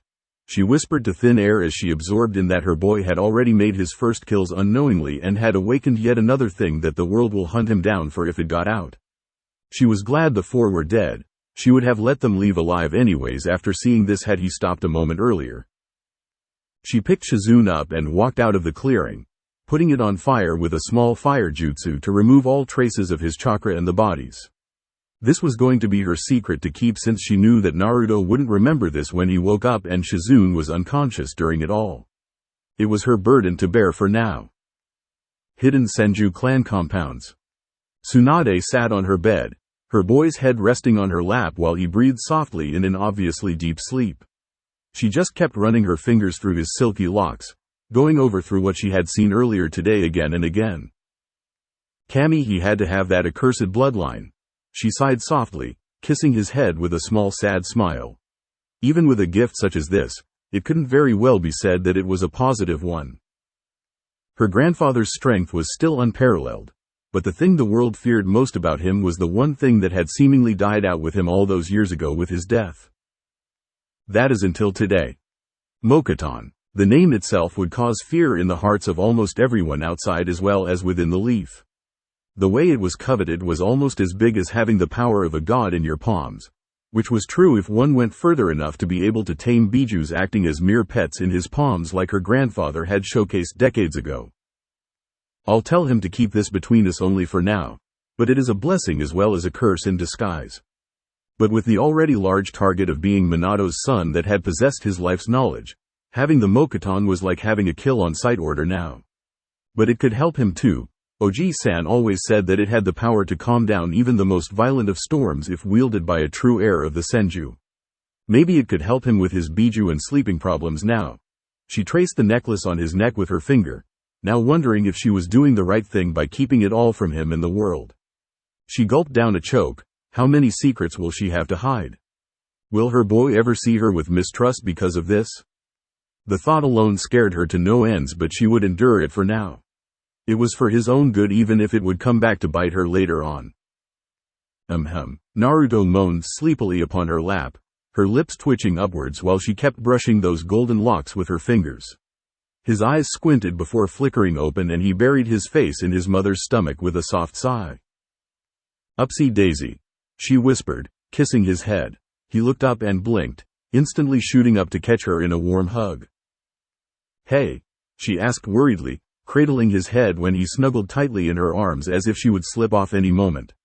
You're all right, I'm glad. Her ears picked up his soft voice and she understood why he was like this. Your Ka-chan isn't one to be taken down by the likes of them, she whispered playfully when he looked at her happy smile and giggled when she flicked his nose with her own. But what happened to those people who attacked us, Ka-chan? He asked curiously, making her smile threatening to go down into a frown, but she kept it up and shook her head. Nothing for you to worry about. I chased them away. She spoke and saw him open his lips to further said topic, but she was having none of it right now. Don't you want to see Shizune now? She asked and his eyes widened upon remembering his sister and he nodded furiously. Of course, where is she? He asked hurriedly and ran off when she told him she was in her room and sleeping. What happened out there? A new voice called from behind her when he was out of the room. She closed her eyes and sighed tiredly, rubbing her forehead that was now aching like hell. Nothing for you to worry about, Jiraiya. Some wannabe shinobis decided to take me on and grab Naruto while they were at it. I incinerated their bodies before taking off. She spoke and the man behind her said nothing, though he did narrow his eyes on her. He could see she wasn't telling the whole truth, but he nodded silently, deciding to let it be for now. After all, the threat had now come and passed. Tsunade, take my advice just this once. He spoke seriously and she said nothing to let the man speak his thoughts. Tell him everything about Kushina now. Each day he grows up, the more you complicate things for him. Secrets let out at the last moment will not be healthy for his young mind. Let him process these things now. You don't have to tell him everything, just a little bit about her and her relation with him. He chimed in and she clenched her fists and jaw tightly but said nothing. Tsunade. He kept a hand on her shoulder, seeing her rigid posture, which slumped a moment later with a tired sigh. You're right, Jiraiya, she spoke, making him shake his head. Be reasonable, Tsunade. You shush, wait, I'm what? He asked incredulously, and she nodded to confirm he had heard her right. "You're right. I'll tell him about it soon enough and let him make his own decisions. He is growing up now, 7 already. He can do what he wants." She trailed off uncertainly when he squeezed her shoulder, seeing where her thoughts were headed to. "Tsunade, listen to me," he spoke firmly, crouching down in front of her to gaze directly into her eyes with his own. "You are his mother," he spoke firmly, making her look down and nod hesitantly. "Nothing you tell him will change that. I know that boy all too well now. He will jump off a cliff without a thought if you were to say it was the right thing without even a moment's thought. That is how much he adores you. The bond you two share goes further than anything that can be proven by blood. But telling him everything and coming off clean is a smart way to keep things clear between you two. I don't want to see the boy trouble when you tell him at the last moment. And even then, if do so, he will love you more than anything else in the world. That is a fact." He spoke firmly, and she let out a soft sigh followed by a tired but serene smile to her old friend. "When did you get so wise, you pervert?" she asked in a playful manner, and he grinned cheekily. "Oh, I am a sage, Heim," he boasted proudly, and she couldn't help but laugh at his antics. "So now, as payment for my truthful and wise advice, can I expect a payment of some sorts?" he asked suggestively, wiggling his eyebrows, and she sighed. "What do you want?" she asked, letting him be just this once since he seemed so wise right now. "Oh, you know," he giggled lecherously, putting his hands in front of him and making a squeezing motion while wiggling his eyebrows. Tsunade's eye twitched dangerously and a tick mark appeared over her head. Boom! Naruto was walking down the hallway back to his mother when his godfather suddenly flew straight through the wall, passing by a human-shaped hole in said wall, and fell down in a heap while smoke rose from his twitching form.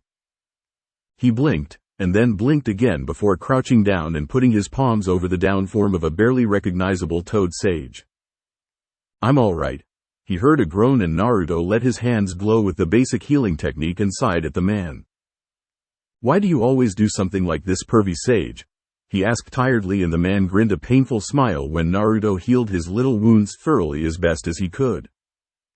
"It's so worth it. You'll get it one day when you meet a feisty one yourself," the man mumbled, getting another soft sigh and shake of the head from his godson, who healed him while plopping down on his butt. "Only you, pervy sage, only you," he muttered, and both had their little moment of alone time, as strange as it was. A week later. Hidden Senju compounds. Tsunade sat on her bed, her back being supported by its headboard with a troubled expression marring her face. Her fingers ran through the sunshine blonde hair of her son, who slept peacefully upon her lap without a care in the world. She had given him the day off today, well, more like given herself the day off to calm down her nerves that felt like they would explode any moment from the anxiety she was experiencing. Today was the day she came clean with him on the topics relating Kushina. And it made her get scared all the more. Unconsciously she clutched him closer in her embrace like a lifeline. What if he didn't take it well? What if he asked her to let her see Kushina? What if Kushina somehow made her way into his heart?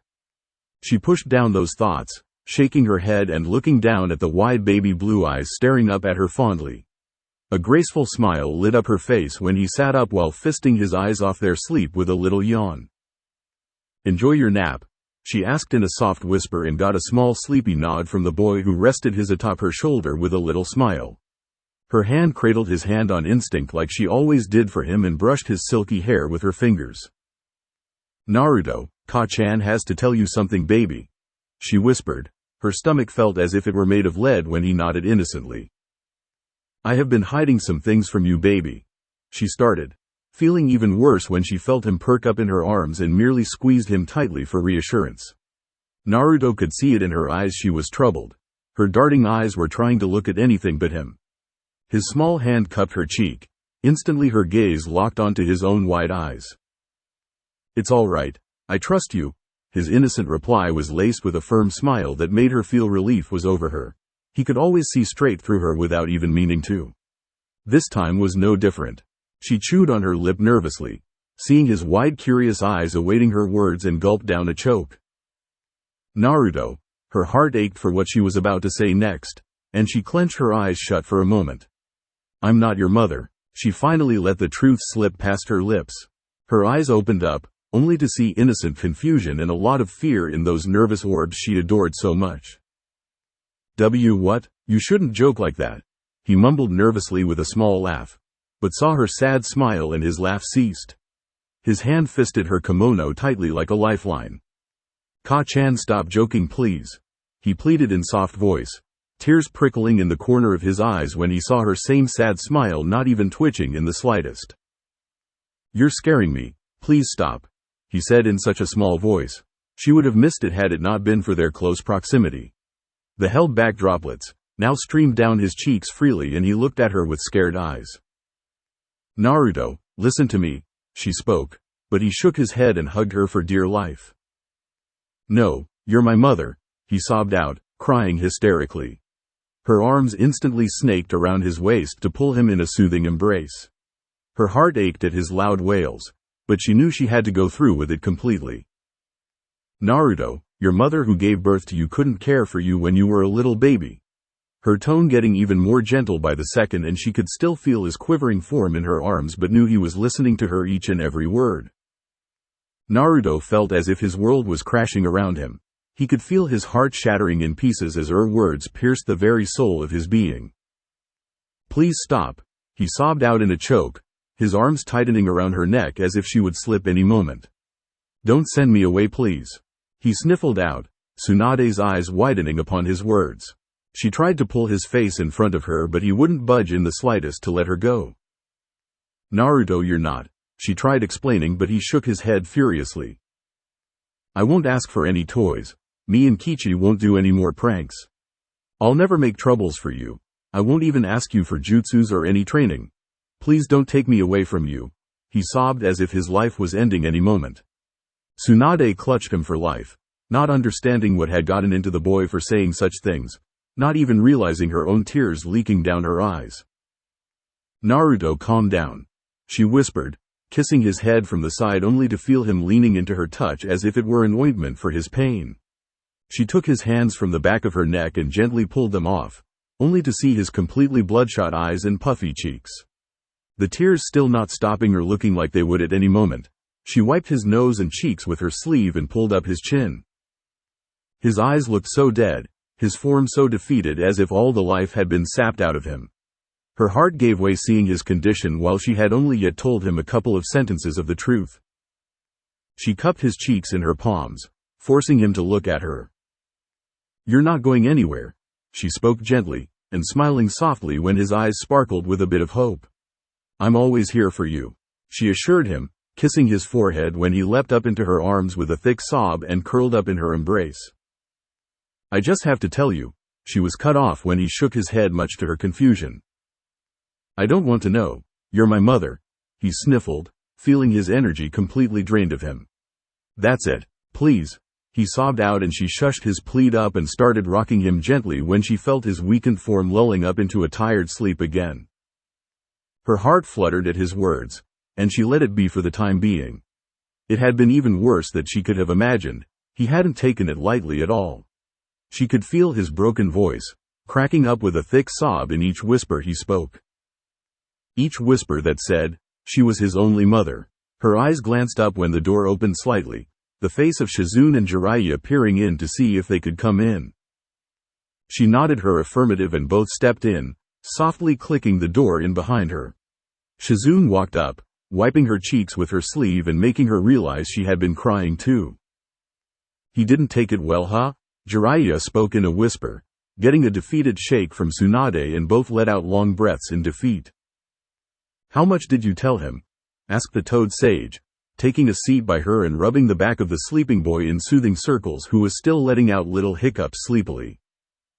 That I'm not his real mother, she spoke in a tired voice, and the man looked at her expectantly when he realized she was done. Just that? He asked in an incredulous tone, and shivered from the murderous glare she sent his way. He broke down, saying not to send him away. He looked so scared. She hugged him tightly, making the man nod too in understanding. Well, the hardest part was out of the way at the very least, and Tsunade now no longer felt scared of losing him, but more about hurting him if he learned any more truths right now. Well, we can tell him the rest when he wakes, Jiraiya's words were cut off by Tsunade in an instant. No, she spoke firmly, a tone of finality lacing her words. He looked at her with a lost look, not quite understanding what she meant by that. That's enough. He isn't ready. He knows what he needs to and the rest can come later. Her words surprised the two. Even Shizune was surprised, but decided to do the intelligent thing and stayed silent when she saw how desperately both were holding each other. Jiraiya pursed his lips and said nothing. He wanted to argue. Kami knew he did, but he knew himself it was futile to argue with her right now. Especially when she got protective of the thing she cherished the most in this world. Her son. All right, Haim, do as you see fit. Take care of him, all right? I'll bring us something to eat from the outside.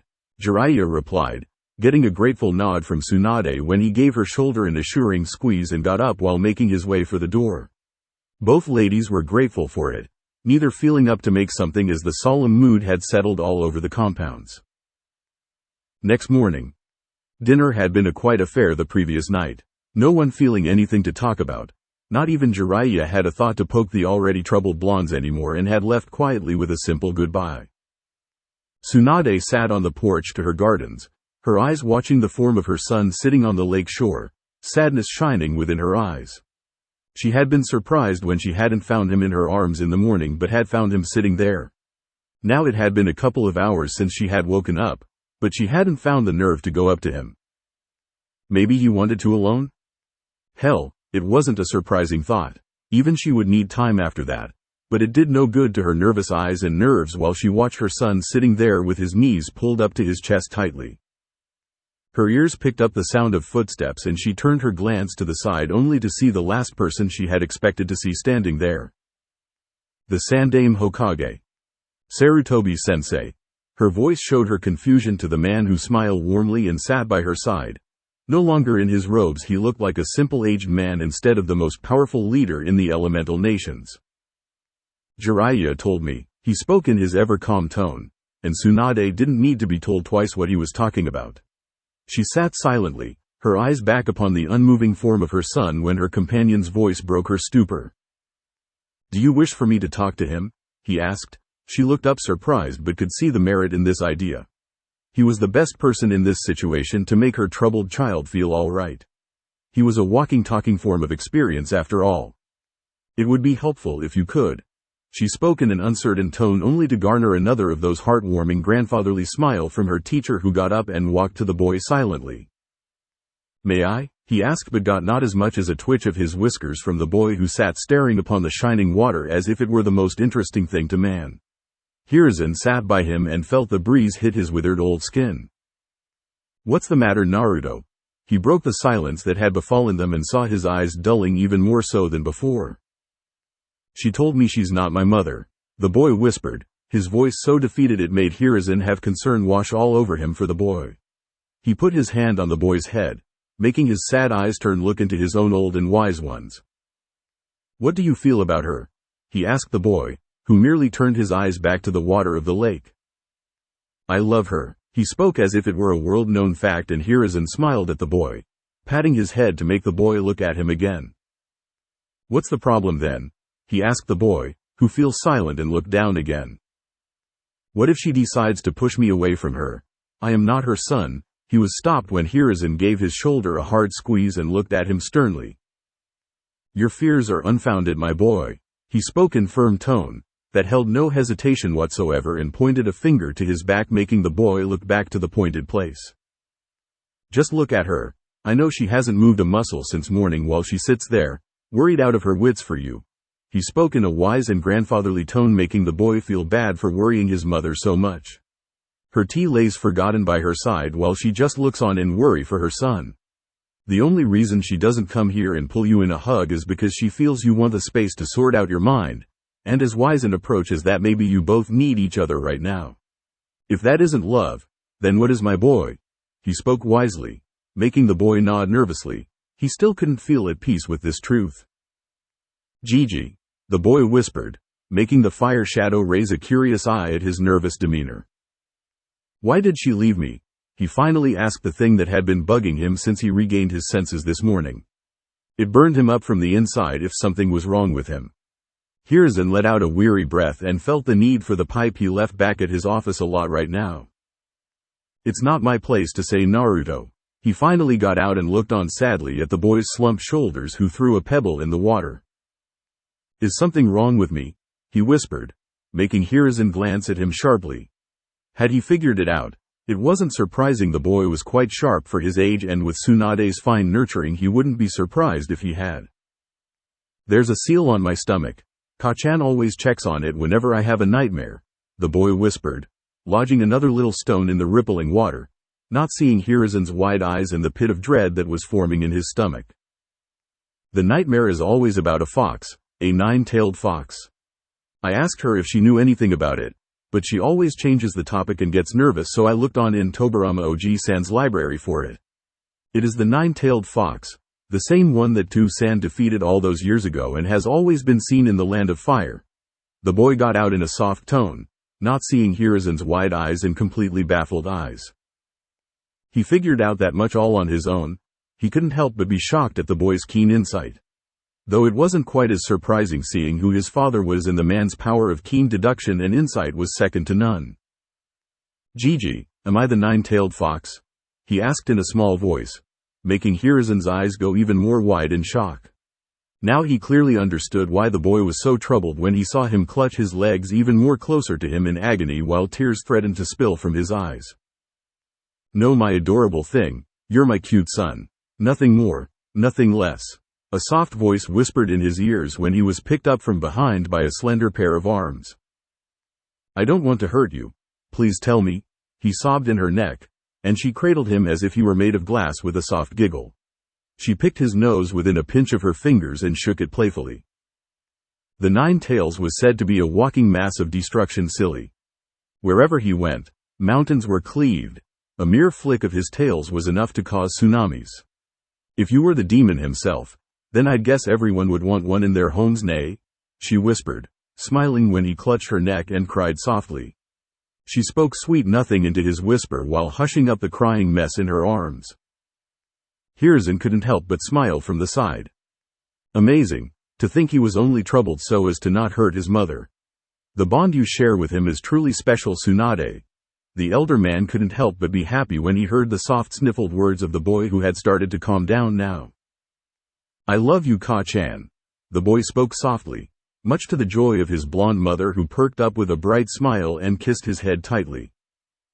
And I love you too, my sweet munchkin.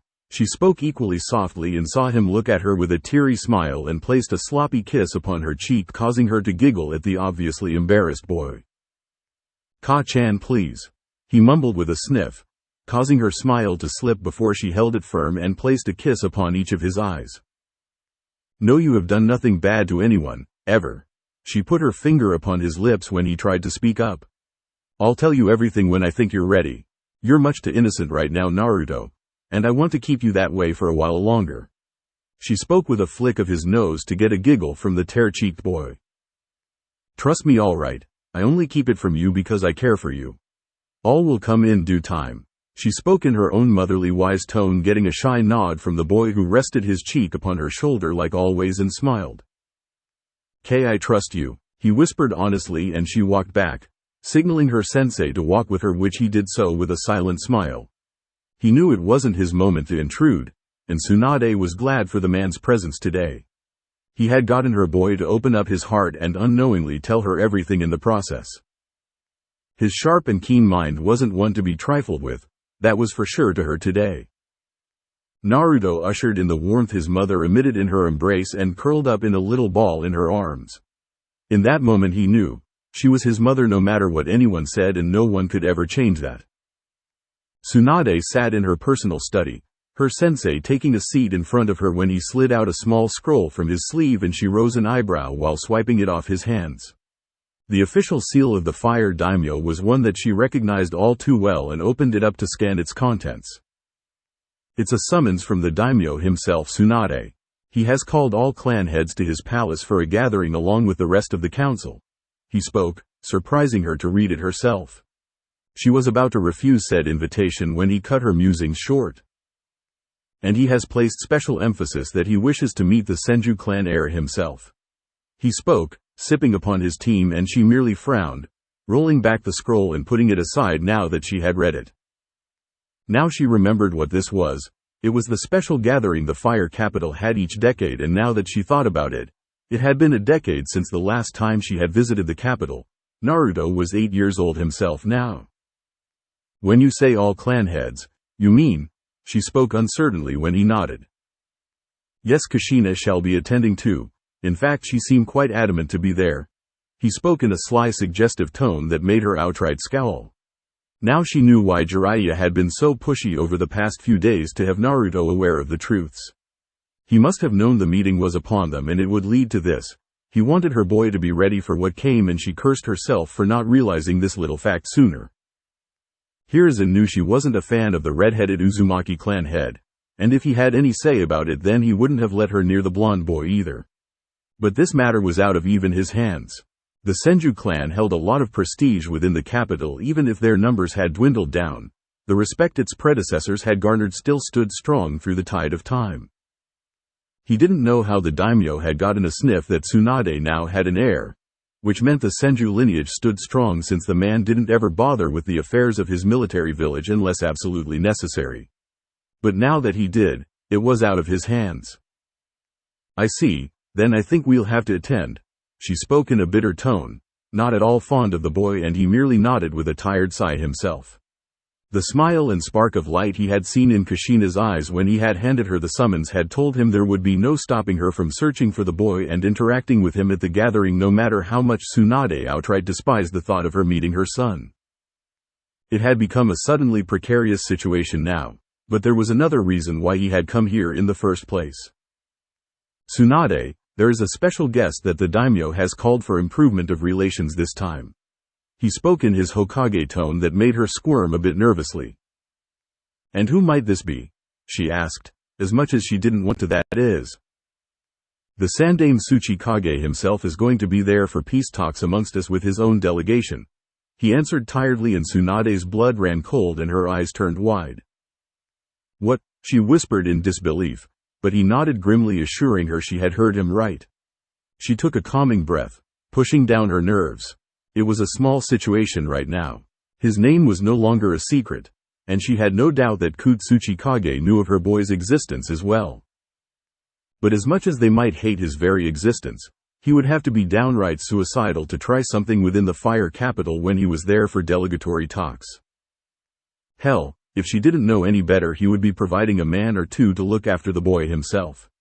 As much as a scratch on him and all fingers would be pointed to Iwa and the might of the whole Fire Nation, and its allies' wrath shall be upon them. War would be ensued within hours, a day at most. She let out a weary sigh in realization. Her boy was going to be the most high-profile guest at the gathering. It was no surprise now that the daimyo had asked for him to her, though his real intention still lay in a thick mystery to her. She rubbed her temples and thought about the situation at hand. Finally, she had an idea that made a bit of relief wash over her. She stood up, much to Hiruzen's surprise, and opened up her drawer to take out her withdrawal slips with the Fire Nation's seals laid upon them. Sensei, what is the cost of an A-rank assignment these days? She asked, much to the confusion of Hiruzen, who merely decided to answer her question for now. The same as you remember, Tsunade. Why is it that you ask? He couldn't help but voice out his confusion, which was promptly ignored by the blonde mother, whose brush swiftly worked upon the paper, and she finished it off with her signature at the bottom and tore out the check, handing it to the Hokage, who took the slip while looking at her questionably. I request an Anbu escort for my son in civilian clothing so as to not look suspicious. She spoke, the sly tone in her voice not lost to the Hokage, who took a moment to realize her words before his eyes widened in realization and he smirked. The check was slipped into his sleeve and he nodded silently, now seeing her intentions and who it was she wanted to escort the boy with. It shall be done, Tsunade, don't you worry.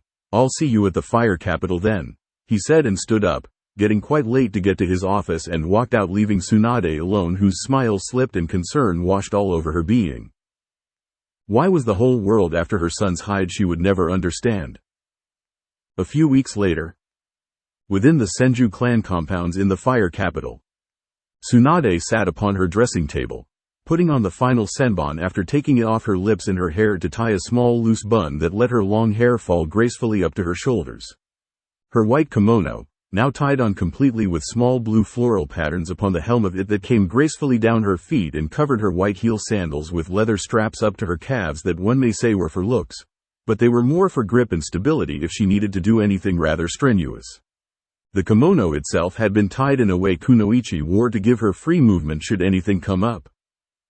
"Tsunade-sama, I'm ready too," came the voice of her apprentice, and she let out a smile seeing the girl in a dark green kimono herself. Shizune blushed in embarrassment seeing the sly smile upon her master's lips when she put her cheek upon her palm coyly.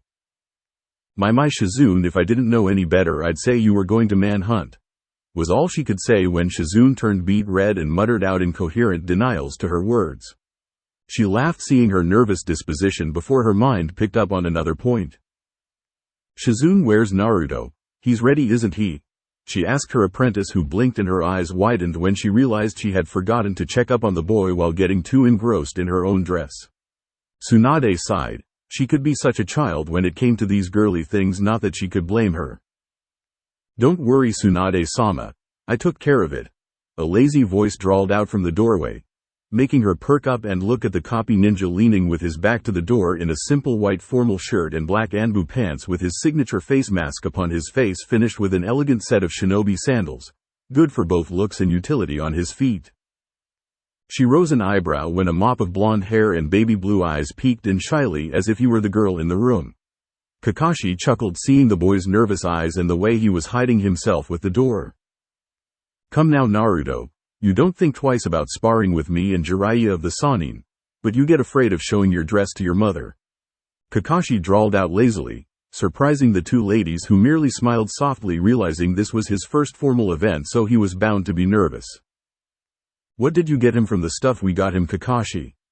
Tsunade asked in curiosity, remembering the piles upon piles of clothes Shizune and herself had bought, and went a bit overboard in excitement, letting him have quite a nice selection to choose from with each color he could think of. "Oh," Kakashi rubbed his chin in amusement, his half-lidded eyes looking on in amusement which did anything but help the boy's nerves. "I kept it simple yet elegant as you wanted to, Tsunade-sama. Trust me, the ladies will be swooning all over him at the party," he spoke pointedly, making Tsunade's eye twitch while Shizune let out a squeal of delight. She couldn't wait to see how her baby brother looked. "Naru-chan, come now, show your Nei-chan how you look," she cooed him, embarrassing him even more and slumped when he shook his head and hid himself cutely. Tsunade couldn't help but giggle. These were the moments that never made her wish he was her daughter. The shy mess he was like this at times more than made up for it. "Naruto," she called out softly, smiling when she saw him perk up and motioned for him to come to her with her hand. He came out and rubbed his neck while gazing at his feet in embarrassment.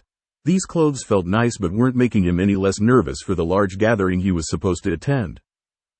Shizune and Tsunade's eyes widened while Kakashi merely smiled and ruffled the blonde's hair playfully, making them a silky mess coming upon his eyes while he whined childishly to get him off. He had picked out the silk white kimono shirt tied cleanly and came up to his waist with loose sleeves to go along with the matching anbu black pants, that he had no doubt decided to wear after his brother figure. She couldn't help but giggle seeing his fingerless leather that were no doubt given to him by Kakashi and matching sandals as his brother. To top of all her doubts that his outfit, barring the shirt with the Senju symbol embossed on his back, was inspired by the copycat beside him, was the face mask hanging on his neck that was gifted to him by Kakashi. "Kami, isn't he adorable?" Shizune squealed, and Tsunade wiped the tear off the corner of her eyes and nodded. He was indeed adorable in her eyes. "My lord, we have two Kakashis," chuckled the joyful voice of Jiraiya, and Naruto turned around with a foxy grin. "Pervy sage," he shouted instantly, much to the ire of the man who had him in an one-armed manly hug while he looked at him pointedly. "Listen here, Gaki, there will be a lot of pretty ladies out there.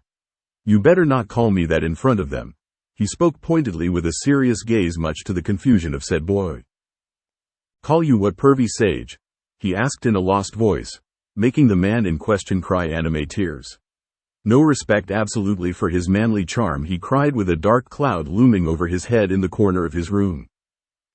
Tsunade laughed wholeheartedly when he and Kakashi fist bumped at a plan well done, while Kakashi gave him a thumbs up with wink at finding another apprentice for his cool and hip attitude. "You're going to wear that today too, Naru-chan?" Tsunade couldn't help but ask while pointing to his face mask, and he nodded, simply pointing to the mask his brother was wearing, making her sigh and nod. She couldn't argue with his point, neither could she deny him anything if he really wanted it. He would melt her instantly with those accursed doe eyes of his she resented and adored so much. "All right then, let's go," she spoke finally, getting nods from everyone while she smiled when her little bundle of joy hopped on joyfully by her side and she took his little hand in her own, much to his happiness. It calmed down his nervousness while he was with her. Both walked on ahead towards the fireplace, unknowing of the soft smiles of the three walking behind the pair of blondes at seeing them whisper small talk to each other and lost in their own little world. "My lord, times do these eyes no justice," spoke the man, who was, quite arguably, the most influential nobleman among the entirety of Fire Nation. "How in the heavens did you manage to retain your beauty, Tsunade?" he asked, rattled by her radiant beauty. Laughing, "You don't look that bad yourself," she bashfully commented. Her hand roaming by her waist, she kept a firm hold over a crown of golden hair that was, try as he might, attempting to meld itself behind her legs. Crouching down, the daimyo knitted together his crinkled eyebrows in deep contemplation, trying to peek behind her and get a good look at the object of her affection. "And who do we have here?" he questioned, curiosity evident in his voice. His question served to do nothing more than pushing the boy even further behind his mother's legs. Tsunade, seeing his nervousness, couldn't help but blame herself for his shyness, even though she found it utterly adorable. He hadn't seen a place so grandiose in his life, nor had he ever laid eyes on such a large gathering of people, all of whom were eyeing like a piece of meat. She laid the blame partly to herself for his isolated childhood, but more so on those fools who were trying to gauge her child's worth in their minds, by contrast, effectively scaring him out of his wits. "Naruto, it isn't polite to ignore a greeting," she scolded him in a soft voice. Nodding, hi," Naruto greeted back equally softly. Blinking, the fire daimyo had to take a moment to realize that was all he was going to get out of the boy for the time being. "It's nice too," was all the daimyo could before getting interrupted. It was quite annoying, to be honest. "Yo, Naruto." Blue eyes going wide, Kakashi ni. Naruto gave a squeal of delight, momentarily foregoing his nervousness in favor of the excitement that stemmed from the depths of his heart. Tsunade had to stumble a bit to keep her balance when he all but bolted right through her grip, and her legs. Seeing him rally up to the copy ninja in the blink of an eye, she couldn't help but envy that masked pervert a little. Her boy saw him as God's gift to Earth, Kami knew why, and it didn't help her case any that Kakashi never seemed to push him away like he did for the rest of the underage population back in the Hidden Leaf. But more importantly, for the life of her, she didn't understand why he would willingly shout out to the child he was supposed to protect from afar, when, through the corner of her vision, she saw a flash of red pass right through the doors. Golden eyes met a lone smiling one in gratitude. Kakashi gave her a knowing look before taking the bouncing boy by his hand and melting in the sea of people as if he were never there in the first place. She mentally noted to hand him an extra roll of bills when all was said and done. Kushina, quite arguably, the bane of her existence, had arrived too. Just in the nick of time too, and she also knew she was right, for there was not a single other person in this entire world had that particular shade of red hair like her clan did. Tsunade had inwardly prayed that the Uzumaki matriarch would miss this gathering through some twist of fate, like she had for the previous 8 years or so, due to some urgent business coming in between her trip. Something, a boulder perhaps, falling on her accidentally while she came here wasn't too much to ask from the heavens either, or was it? Deep breaths. Shoulders sagging, she did just that to vent out the killing intent she had let loose without thinking. In and out, just like that. Jiraiya told her comfortingly. While he definitely did favor the redhead a lot more than he did for Tsunade, today he had willed himself to be neutral. No point getting two powerful women with nasty tempers to match, mothers to top it off, getting in a quarrel while he had to somehow get the situation under control. Jiraiya was definitely trying to avoid that. Let it be known, people, an angry Tsunade was a bad Tsunade. The scar on his chest was the undisputed proof to that very claim. His eyes too caught a look at something of note, fine ladies to be exact, and he started tugging her along with him inside to hit on them like the shameless pervert he was. "You are hopeless, you know that, right?" grumbled Tsunade, knowing full well what he was up to. Looking appalled. "What's that supposed to mean? I was just going to get something to eat." "Get it, something too."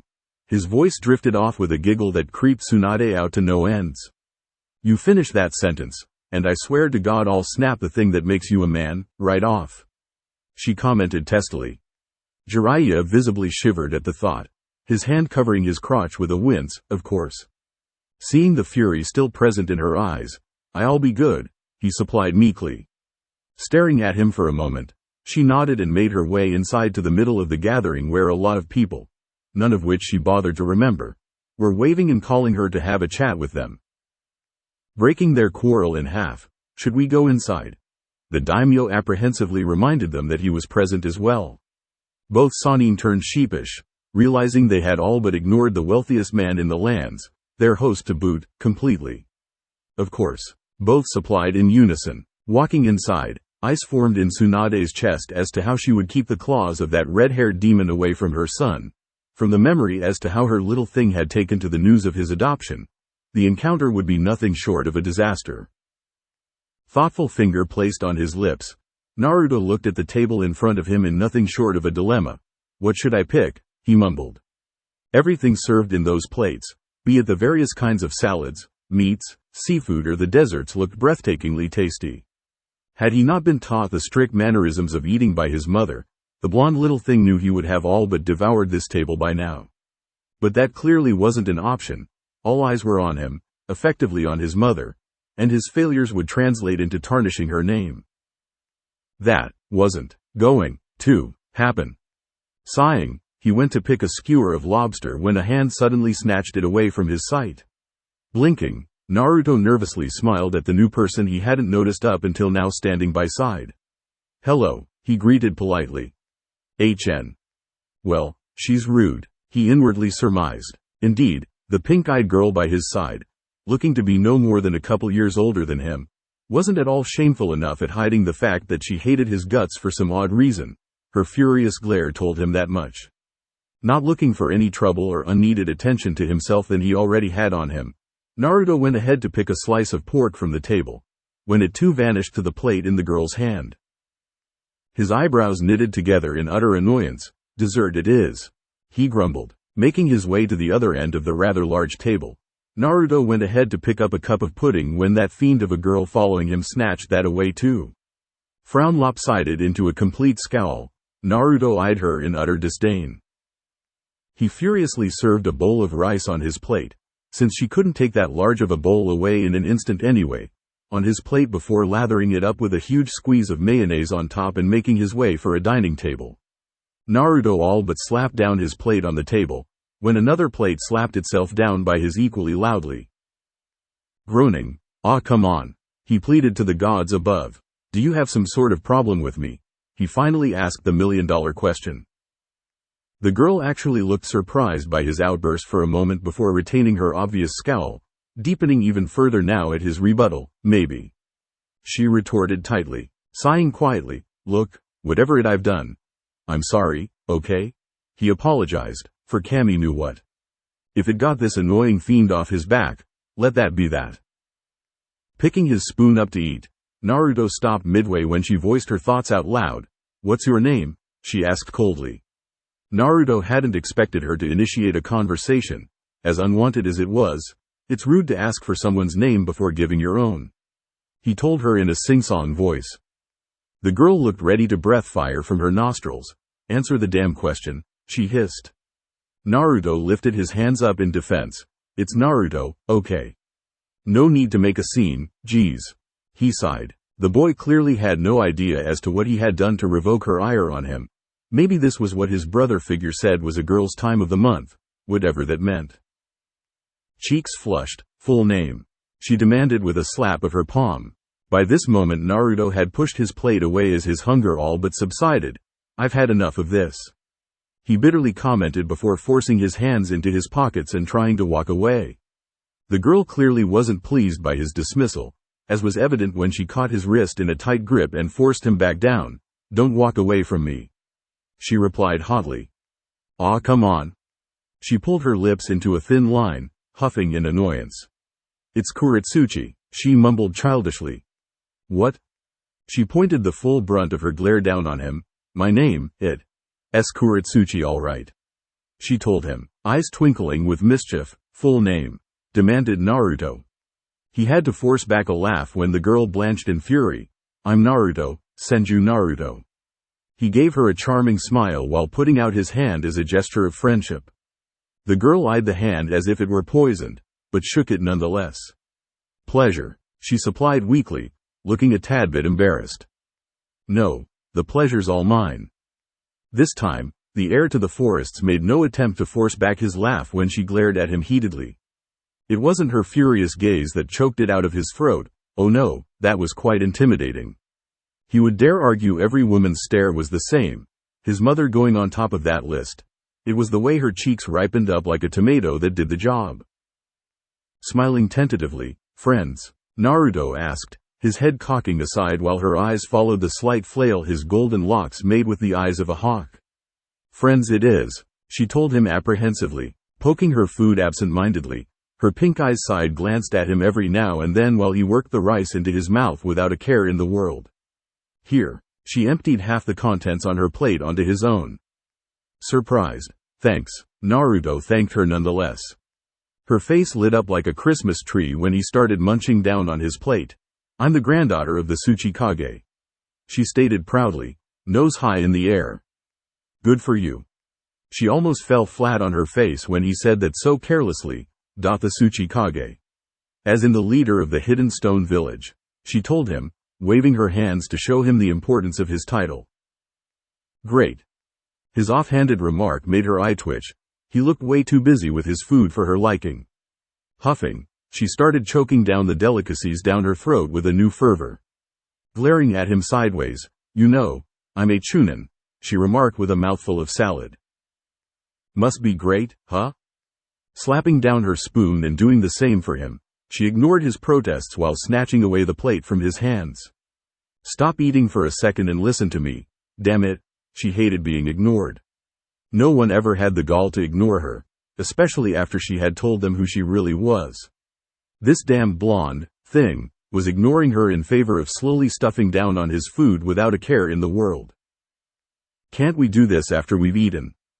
Kuretsuchi gave him a look, borderlining on a deadpan. "No," she told him dryly, staring down in nervousness and giving her whole attention to the half-eaten plates in her hand. "Don't you even care who I am?" she asked him, a bit on the softer side. Naruto didn't even realize the need for thinking. "Not really, no," he stated in a matter-of-fact tone, not even bothering to look up. She pushed his plate back and went back to her routine of poking her food absent-mindedly. "Idiot." Her whisper was all but ignored by the boy, who went back to stuffing his food as soon as it was handed back to him. He was an enigma to her. Even the highest of nobles from an enemy nation here had made way for her as soon as her familial ties were made known. Most, especially the ones who didn't have the courage, had pulled back from her like the plague. While those who did tried to keep her on a pedestal so as to earn an unasked favor from her side. She wasn't stupid. She knew her family was powerful and being powerful was everything back home. But a small little talk without that would be nice. More so at a place where she knew no one and no one knew her. She might even make a friend that she could forget as soon as she had left. "This airhead is too engrossed in his food to even notice me," she raged inwardly. Still, talking to someone who saw her as a person wasn't harming her, right? "So, are you a ninja?" she asked, curiosity evident in her voice. "Nope." Her shoulders deflated considerably. "Great. Another noble civilian," she muttered. No wonder he was such an airhead, she mused with a quirk of her lips. "How old are you?" she asked, attempting to make a conversation that didn't end with him saying 2 or 3 words before ending it. "I'm 8, Naruto confessed briefly. She visibly perked up hearing that. They were only 2 years apart in age. That wasn't much in the ninja world. "I'm 10. She told him. "You're old." "I'm not old," she rebutted, appalled by his insinuation. "If anything, you're little." she retorted hotly. Naruto stopped eating as soon as the words had flown off her lips. I'm not little, he replied, anger evident in his voice. His height had always been a touchy subject. Every child back in the village near their estate was taller than him too. It didn't help any that his mother always called him her little troublemaker, too. He wasn't tall, that was all. Chibi tilde, she teased him with a giggle, playfully poking his whiskers. Don't call me that. Chibi tilde chibi tilde chibi tilde. Naruto couldn't help but puff his cheeks up in annoyance, being the child that he was, bob cut. He said the first thing that came to his mind, though he smiled in triumph when her annoying jingle ended prematurely. What did you just call me? She asked dangerously. Not being one to shy away from a challenge, bob cut. Naruto egged her on. Why you? A third voice cut their banter in half. Would you be kind enough to offer a seat to this old man? Oh my back. The new voice shrieked. Naruto winced when he heard the audible noise of spine clacks coming from the old man. Getting up and being the medical apprentice he was, here, let me help you, sir. He offered kindly. No, that isn't, UFFF. Placing his palm on the small of his back, Naruto had to thank this weird old man's really small height that made this all the more easier. Sir, I'll count to 3 before pulling you up. So bear with me, all right? He asked the old man who was on the verge of rolling on his knees. Huffing, whatever, the old man grumbled. Naruto smiled. He had seen far too many senior citizens as his patients, most of them being grumpy at first before they warmed up to him. The same ones that his mother kept throwing at him in exchange for all the young female patients back home. Now that he thought about it, he had yet to ask her the reason as to why she did that. He reminded himself to ask her that soon. 1. Naruto started the count. I don't need any help getting up. 2. Taking a deep breath, the old man waited for the last number to arrive when Naruto's palm forced a burst of warmth in his back. Kami, the man shrieked, clearly not expecting this new development. Grandpa. Naruto blinked at the weird girl he had met moments ago, before his mind clicked and he realized that they were related. He's your grandfather? Naruto asked, oblivious to all the horrified stares being pointed his way. What have you done to my... Hey, Onoki whispered, moving his waist in circles with a newfound ardor. It doesn't hurt anymore, he whispered in amazement, bouncing up and down like a beach ball. Say what? Kuretsuchi shrieked in shock, reclining at Naruto with all her nefariousness. Did you mess with his mind too? Who are you, kid? Sighing, Naruto had to choke down on the fact that everyone here was awfully rude. No one ever bothered to do greetings nicely. They more or less always demanded his name, Naruto. He's Naruto, old man. What was your last name again? Kuretsuchi answered on his behalf. Sighing again, Senju, Naruto muttered offhandedly and started dusting off his clothes. The man he had treated had a lot of dirt on him for some odd reason. What name did you just say? Onoki whispered, his face white as a ghost. Hey, old man? Kuretsuchi asked in a worried tone. Onoki had turned ghastly white for some odd reason. What's wrong? Does it hurt? She softly consoled him, rubbing soothing circles on his back. So you are the Senju kid, eh? Shrugging off his granddaughter, Onoki stood eye level with him and only now paid full attention to this intriguing child. You certainly have her hair and looks. I'll give you that. He contemplated, rubbing his chin pensively.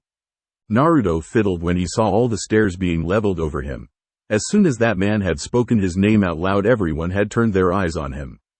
So much for trying to stay under the radar, he thought tiredly. Naruto had to squirm a bit when the weird man he had treated started walking circles around him, looking to be deep in thought. Mom. The words flew off his mouth involuntarily. His throat sounded hoarse and for some odd reason, his vision was misty. Feeling some wetness trailing down his cheeks. Am I crying? He mumbled to himself, swiping off the tears with the back of his hands. His heart was screaming danger at him. Forcing his way through the crowd, Kakashi came to the scene of his charge, standing at the center of all the commotion with the last person he should have been face to face with, standing right by his side. To top things off with a cherry on top, his little brother in all but blood was trembling like a dry leaf. Mom. Warm arms embracing him from behind, Naruto let himself be collected in the familiar softness he had become accustomed to as a child. Almost every woman in the crowd, save for one, squealed in delight at the scene unfolding before their eyes. Hush, I'm here. Soft coos doing their tricks, Tsunade rocked her baby back and forth to try and calm him down. He was nigh on the verge of hyperventilating. She knew she shouldn't have brought him here in the first place. Mom, he cried. Those voices were everywhere, those vile and ugly. Let's go home. People here were funny for some reason. Naruto could feel the animosity rolling off of them in waves, vividly clear. They were all pointed at him too. Unlike back home, these people weren't nice at all. His gut was telling him that, take me home, Mom. He all but begged her, placing a comforting peck on the side of his head. Okay. She agreed instantly. She could surmise what had happened. It was what she had been afraid of. Her boy's senses were too damn sharp. These bastards weren't hiding their intentions any to help her case. My lady. Turning around, Tsunade acknowledged her apprentice with a simple nod of her head. We're leaving, Shizune, she told her. What? Shizune sputtered. Now? She shrilled. Eyes turning into slits. Now. Tsunade told her, voice cold and firm. Her heels clicked audibly while she made her way out, the nobles and shinobi alike giving the ferocious-looking woman all the space she needed. On her way out, she did have the luck of running into just the person she wanted to see. Tsunade-chan? Hiruzen entered with his envoy in tow. You're leaving already. He recoiled when he saw the hatred with which he was glared at. I told you. She poked his chest with her finger, her lip trembling. Each poke felt like a dagger when combined with her legendary strength. What has happened? He demanded. To make her nigh on the verge of crying, the fire shadow wasn't in any mood for mercy to whoever it was who had made her this way. Be it Kushina or otherwise, it was his word that his lone female student had trusted and placed her faith in to come here. Had the culprit been anyone, especially someone he had no connection to, he gave the signal to his own envoy to take up their arms. Heads would roll today. Rubbing the sleeping boy's head calmly and looking on sadly when Tsunade pulled him away as if his touch itself was poisonous for her child. Who was it? He asked, voice as kind and wise as it always was. Everyone, she whispered. His eyes widened in realization. Did he read their intentions? She completed his sentence for him. Yes, he did. She told him. I'm sorry. Tsunade said nothing more, brushing past him as if he wasn't even important to her anymore, which he actually wasn't. A voice called out from behind her, a voice that made steps quicken their pace even more considerably than before. For, there was no other person that possessed that irritating way of talking apart from one woman. Tsunade, wait tte bane. Said woman had half a mind to just snap her neck in half and be done with it. Get the fuck out of my way, damn it, snarled the redhead, her hair splitting up into 9 equal parts behind her back. Kushina, please understand, reasoned Jiraiya. Huffing, understand what? She snapped, rubbing his aching temples. I can't let you meet Tsunade. Don't you get that? She eyed him as if he was the one who was being ridiculous here. Why the hell not? Because she doesn't want to see you. Deadpanned Jiraiya. I'm not here to see her either. She retorted right back, raising an eyebrow in utter amusement. Oh, sang Jiraiya, crossing his arms tightly. Then who might you be here to see? He innocently inquired. You know damn well who. Now get out of my way. As soon as she went to push him aside, what's with all the commotion here? Asked a new voice. Jiraiya's eyes went wide. Tsunade, he muttered, shocked to the core. In all the years he had seen her, she had never once left her son's side when he was sick or in some way troubled. This was clearly not expected. His hopes on seeing Kushina off without an argument were looking bleak at best. How's Naruto? He asked, worry etched clearly on his face. He's asleep, Tsunade answered tightly, eyeing Kushina the whole time. What happened to him? Asked the redhead in question. Tsunade's eyes would have shamed a lioness. That's none of your concern. She said dismissively, seeing her getting riled up. He's my son. I can take care of him, thank you very much. She nailed the final nail in the coffin. The look of utter despair on Kushina's heart made Jiraiya look away. But he didn't say a word. It just wasn't his place. This meeting had been a long time coming. The Uzumaki heiress sputtered, flustered beyond belief. You don't have to be so mean, Tsunade, she rambled on. Cocking an eyebrow. Mean? She sounded incredulous. What are we, 5? You know damn well what I mean. Ladies, Jiraiya interrupted, though the reaction had been anything but friendly. What? Both women snapped equally angrily, raising his hands up as a sign of peace. It seems you haven't noticed, but we are making a scene. He pointed to the stares being leveled at them by the other residents in the hotel. Let's take this somewhere more private, shall we? He suggested kindly. No need, Tsunade ended that equally kindly. I was just going to see my son. She all but hissed the last part. Kushina's flinch was reciprocated by the Toad Sage. Make yourself home, Tsunade said, pointing to the door exiting the lobby. Kushina was anything but pleased.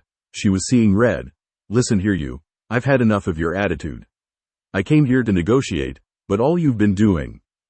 Negotiate? Tsunade interrupted, sounding interested all of a sudden. Kushina calmed down considerably seeing her listen to reason. Yeah. She mumbled. All right, let's go down to the restaurant. Jiraiya blinked. Even Kushina had to pinch her arm to believe the sudden change of demeanor the blonde woman had gone through. Come on, let's make haste. Tsunade clapped chirpily. Not being one to look up a gift in a horse's mouth, Kushina obliged happily. Jiraiya, though, had a feeling of foreboding. Stay nearby, will you? He said to no one in particular. Of course, came Kakashi's instant reply from behind, the man giving his classic one-fingered salute. So, Tsunade started the conversation, plopping her elbow on the table and her cheek in her palm. You were willing to negotiate, weren't you? She asked. Yeah, Kushina replied apprehensively, still not used to the soft and kind tone she was being offered out of the blue. What is it you want? Tsunade asked. Money, jewels. Property perhaps, she offered, taking a small sip of water from her glass. What? For negotiations, of course. Tsunade sang in a matter-of-fact tone. Kushina couldn't utter a word. So baffled was she with her confusing words. Is it my family's techniques then? Tsunade pressed on. Listen, just name the price, she stated. Price. Kushina mumbled, tucking a stray lock behind her ear. She was confused beyond belief as was evident by her lost face. Jiraiya, who was sitting on the sidelines, wasn't liking where this was heading one bit. He had an inkling of suspicion as to what Tsunade was negotiating, more or less. Tsunade, what are you saying? And yet, he dared to ask in place of Kushina, whose words weren't forming a coherent sentence. Tsunade eyed him as if he was stupid. To leave Naruto alone. What else? She flatly said. I'm willing to negotiate whatever, taking her collar in her hand. Why you? Kushina snarled as soon as her words made sense. Who the hell do you take me for? Don't let all that money and influence get to your head, Tsunade.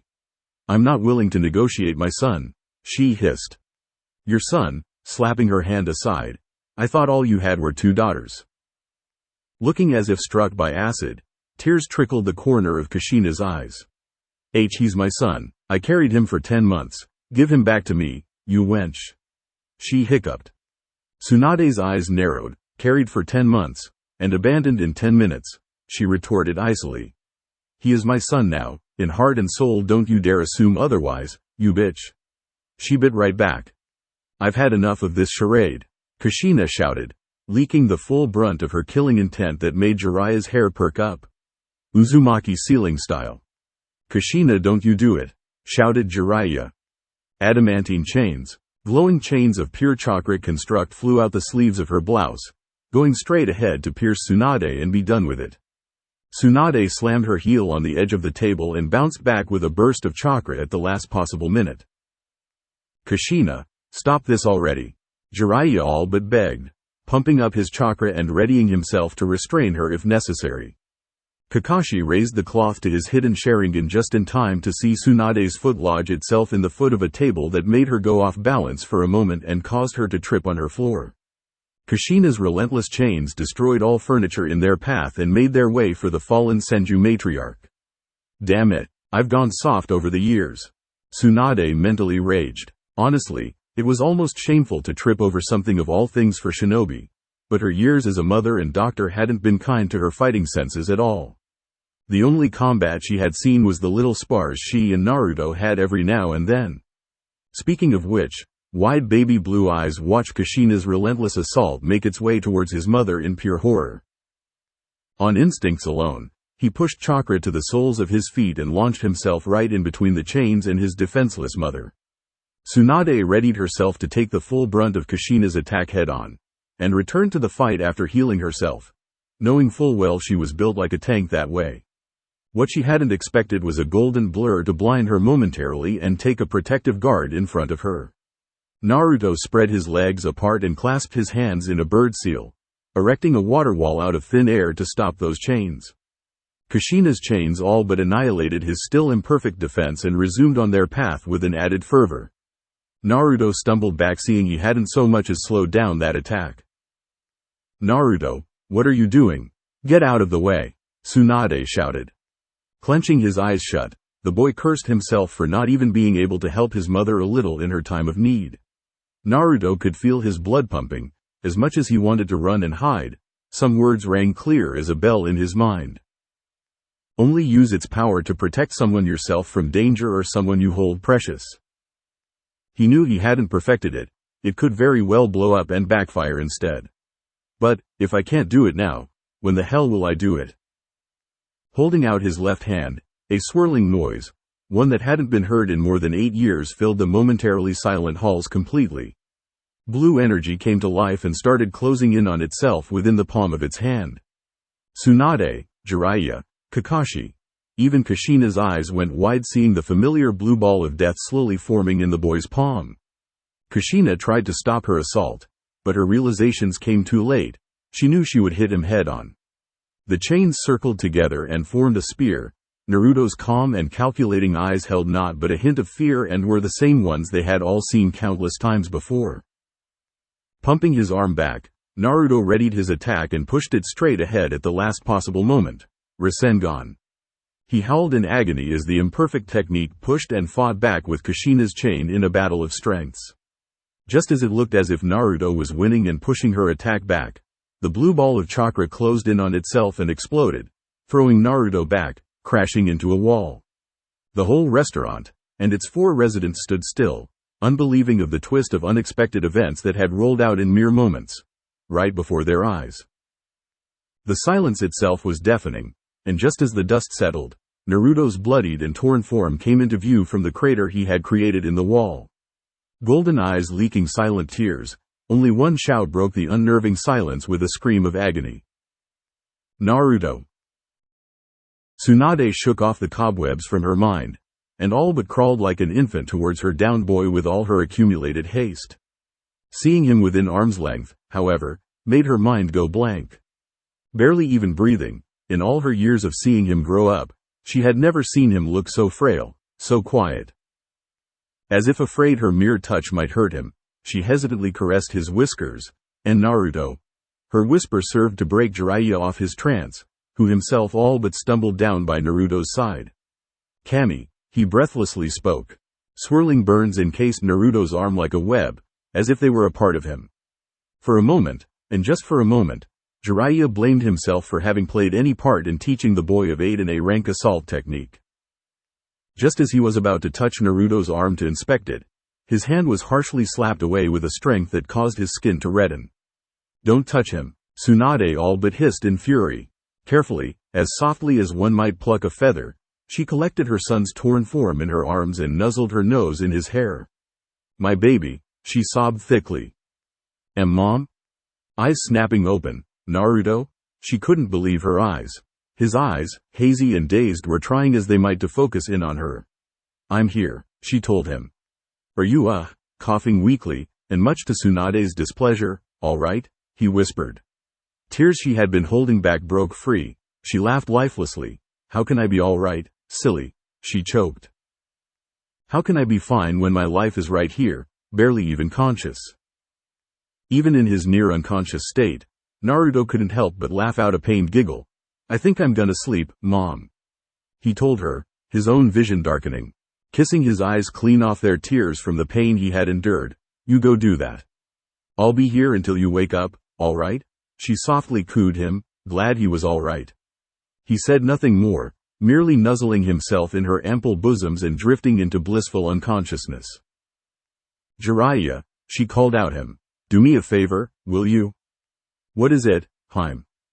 Take Naruto to his room, she told him, carefully placing him in his arms. Jiraiya hesitated, dreading what she was about to do. Tsunade, he tried to argue. Take him upstairs, now. Seeing she was in no mood to argue, he did just that and signaled Kakashi to do the same. The masked Jonin was shocked, but knew when not to argue and followed him wordlessly. Both dared to look back, only to flinch on seeing Tsunade's hawk-like eyes still trained on them, warning them to walk away and never look back. Both were smart enough to do just that. It was beyond their hands now. One way or another, there was going to be a fallout they would have to clear up later. Better it would be, if they weren't with broken bones and ruptured arteries when the time came to clean up the mess that was, no doubt, about to be made. Getting up from her knees with a heaved sigh, Tsunade leveled a look on the frozen redhead that would have repulsed the Reaper himself. You. She snarled, looking ready to breathe fire from her nostrils. Kushina blinked, her own eyes widening. I didn't mean to, it was an accident. Kushina nearly got beaten to the punch by Tsunade, literally, when Tsunade's fist passed harmlessly by her ear and created a push of air that drilled a hole in the opposite wall. I swear, Tsunade, I would never hurt him intentionally. Tears were already leaking down her cheeks by this time. The thought of hurting the very boy she was trying to win over was flashing through her mind like venom.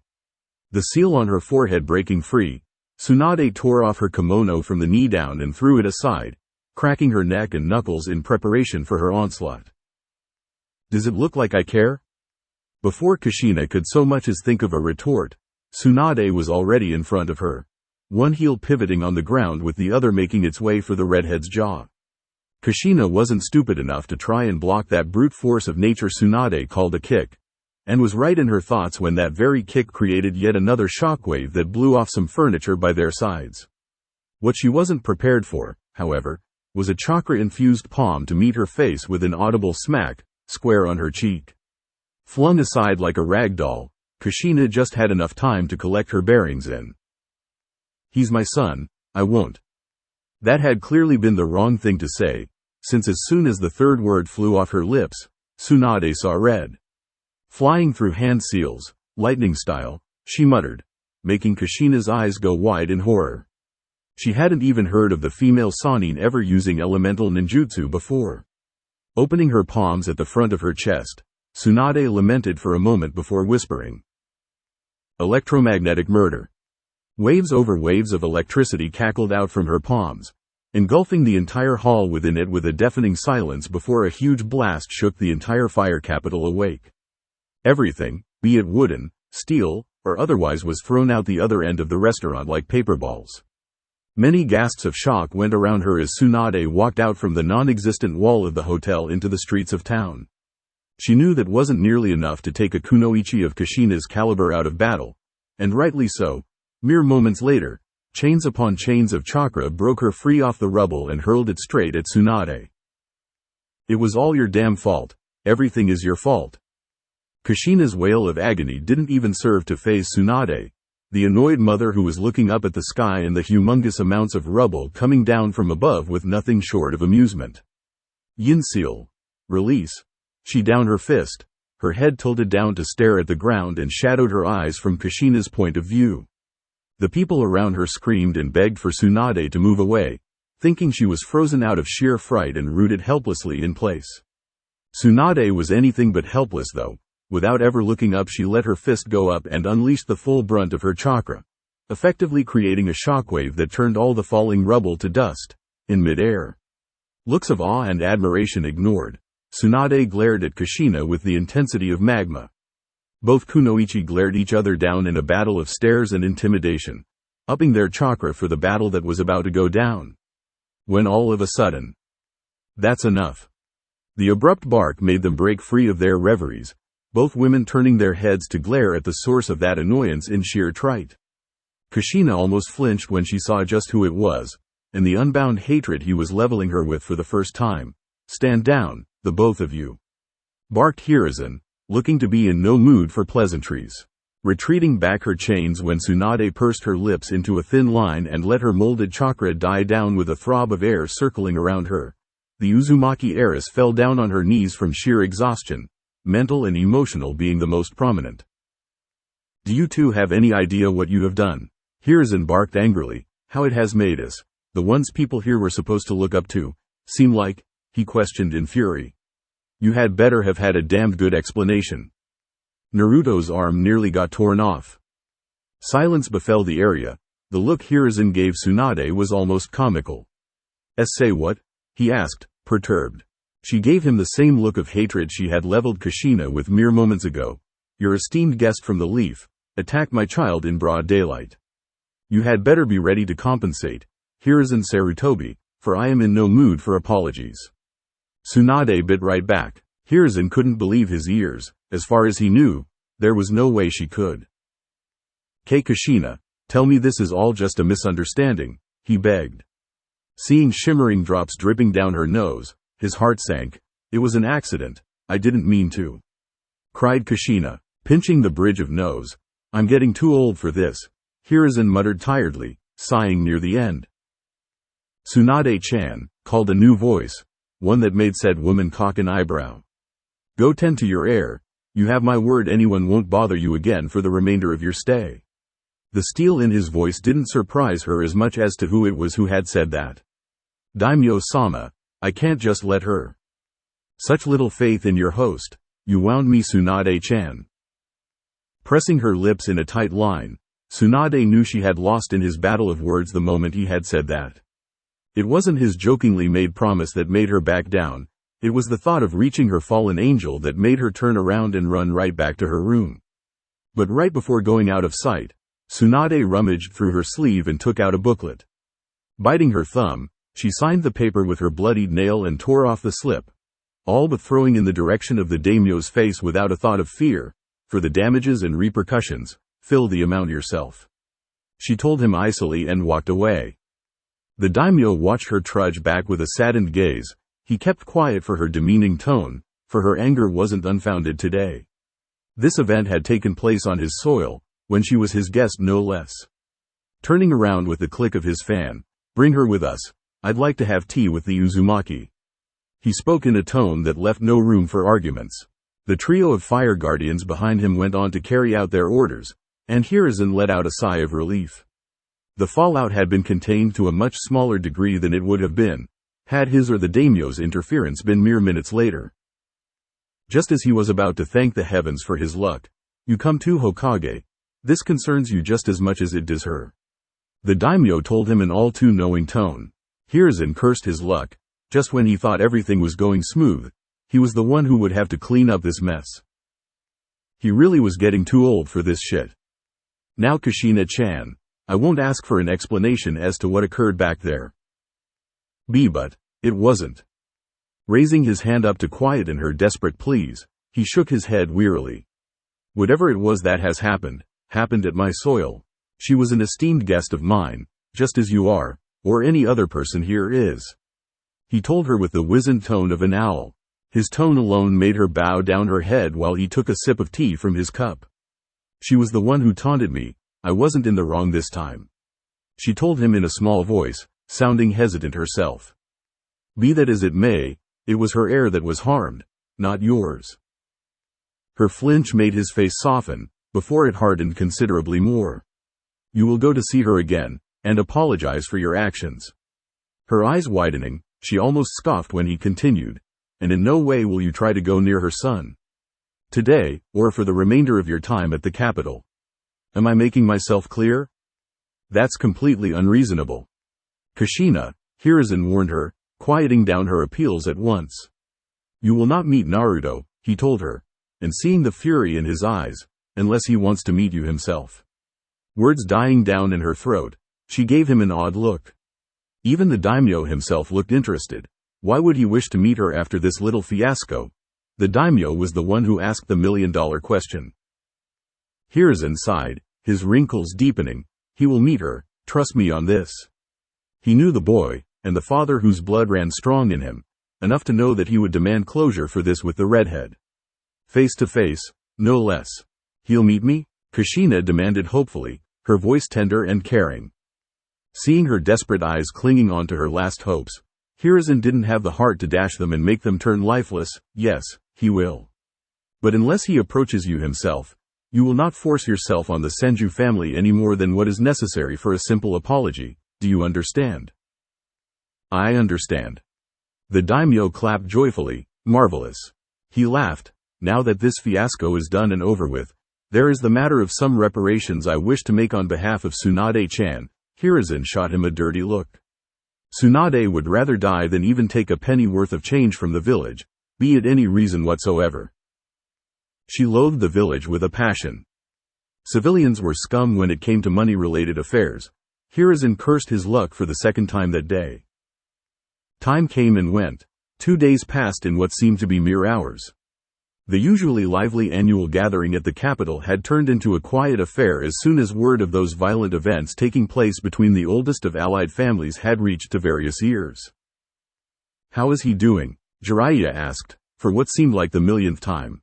Tsunade had all but locked him and herself up in his room like a princess in those old tales. Right after kicking him out of that room no less. Needless to say, it was disgraceful for the Toad Sage to be treated that way if he were to be honest. Though, after years of being manhandled by nearly half the female population of this world, he was, quite honestly, used to it. He is doing rather well, Shizune told him. Lady Tsunade is still keeping him in an induced coma though, she told the man, easing his worries a little. To ease his pain, I guess. Shizune nodded sadly. Yes, his wounds were rather severe. Being the bouncy bundle of joy he is, he might have reopened his. Shizune trailed off. Yeah, I get the gist. Jiraiya waved her off. Inside the room though, was an entirely different matter altogether. Tsunade's eyes fluttered. Blinking off the tears she willed back forcefully for the 10th time. Placing her fingers on his forehead, she forced in a pinch of lightning chakra to jolt his senses awake. It would have been better to let him sleep for a day or two more, but her heart was demanding that she see his shining eyes and twinkling smile once more.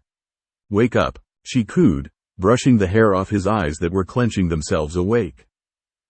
Tiny arms gathering around her neck, she collected him in her arms, being extra careful for his bandaged arm.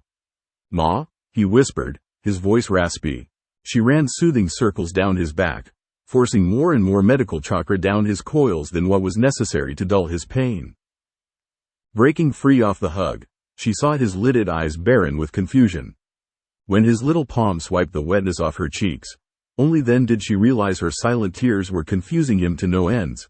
I'm just happy, silly, she told him. Seeing him regaining his senses completely as his eyes widened themselves awake, she nuzzled her nose on his own, eliciting those soft giggles from his mouth. Mom, stop it. Laughing herself, she cupped his cheek with a smile and took in his features. You shouldn't have done that, Naruto. I could take care of myself, you know. Her voice lacked any energy behind her words, and Naruto felt bad for making her feel that way. He still didn't know why he had done what he had, but it felt right at the moment. Why did you jump in front of me like that, Naruto? She asked tearfully. Looking ashamed, Naruto averted his eyes. I don't know. I knew I wasn't no match for that woman, or that you needed any help. But when I saw her attacking you like that, I was scared, Mom. He told her shakily. Scared of what, Munchkin? I don't want to lose you, Mom, he whimpered, hugging her for dear life. Hey, she kissed the side of his side. Why would you do that, if you were so scared? Naruto's eyes went hazy, his mind replaying those horrifying events again. I don't really know, Mom. At that moment, blood started pumping into my head. When I was in front of you, trying to block that attack, I was scared, but I wasn't. Arg, he scratched his head, knowing how stupid he sounded. I couldn't run away, Mom, not when you were right behind me. She had no words to put her thoughts into. Tsunade had never been so proud in her life. Though, Kuso, Naruto shrieked as proceeded to pinch his butt with her legendary strength. It was stupid, and you are grounded for 3 months, young man. Naruto broke the embrace, looking horrified. What tilde, he wailed. Tsunade huffed and looked away, faking annoyance. You'll be eating green vegetables for the whole period of time, training twice as hard. Her words died down when Naruto's little fingers covered her lips like a veil. Mom, he choked, looking troubled beyond belief. I have a favor to ask, he whispered. The look on his face made Tsunade's heart ache. She all but melted in a pile of goo. Her anger dying down. What's the matter, sweetie? She questioned him tenderly, stroking his puffed-up cheek out of a force of habit. Train me. Tsunade blinked, and she blinked again before repeating it several times to comprehend she had actually heard him correctly. But I am training you. No. Tsunade had never heard him raise his voice before, and the way he was gnawing away at his lip, she had a dreading idea as to where this was heading. I was so weak, I feel so pathetic. She tried to hush him up, to tell him the difference between him and a seasoned ninja like Kushina was only natural, to do anything to stop her bundle of joy from breaking down right before her eyes. What good am I, when I can't even protect the ones I hold precious? That was all he said, before breaking down in a fit of thick sobs, the bedsheet clenched tightly in his fists while he started bawling his eyes out. Tsunade flailed her arms around, tried to make funny faces to make him stop his painful cries, doing so to the point of looking hysterical. But it served to do nothing more than making his wails grow even louder than before. Wah tilde. Reaching forward, she tried to hold him in a hug when he started fighting back with all his might. Surprised, nonetheless she shook away his arms and forcefully clutched him in her chest.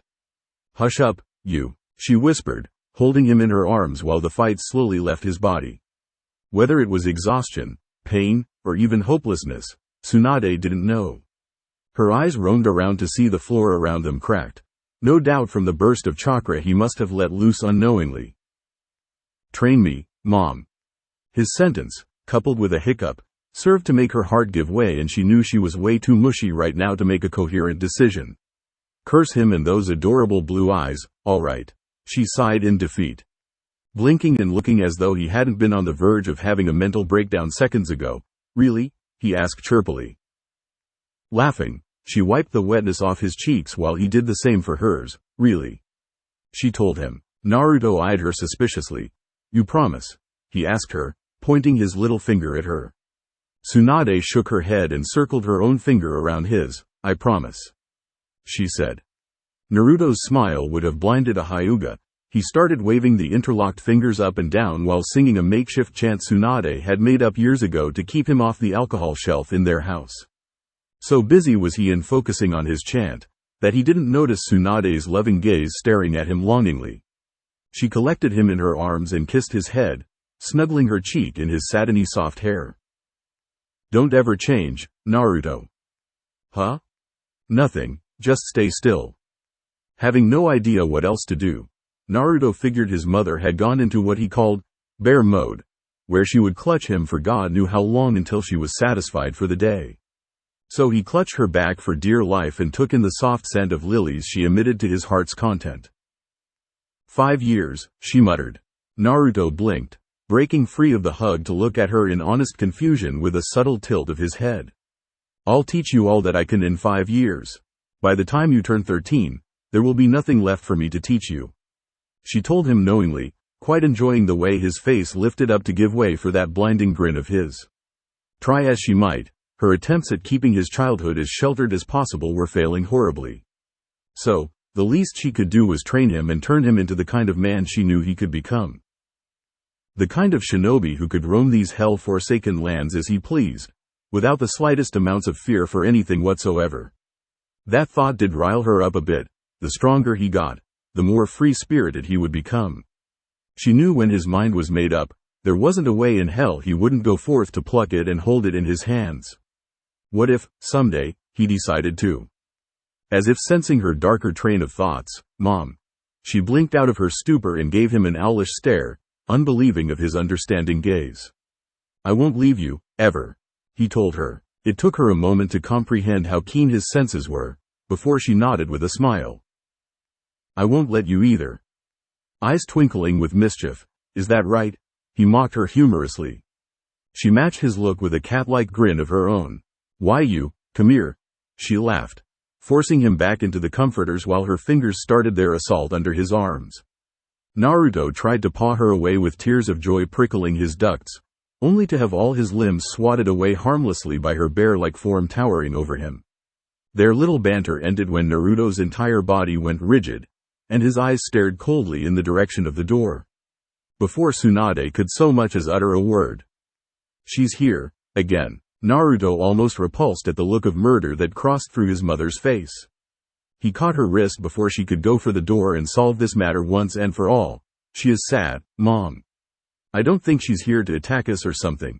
The uncertainty in his voice made her will waver. She knew well enough not to underestimate his power at sensing people's intentions. "I'll go talk to her," was all her could utter before Tsunade's face was inches from his own, her eyes as cold as the iciest of glaciers. "You'll do no such thing, you hear me?" she hissed, not even ashamed at the tone she'd taking with him. "Mom, I have to talk to her." "Absolutely not. You can be with me the whole time," he suggested, making words die down in her throat. She could see it in his eyes, that stubbornness which screamed he would meet her one way or the other. Sighing, "All right, if I'll be there the whole time," she agreed in defeat. Plopping down the bed, Naruto took her hand in his own little one and tugged her along to the door.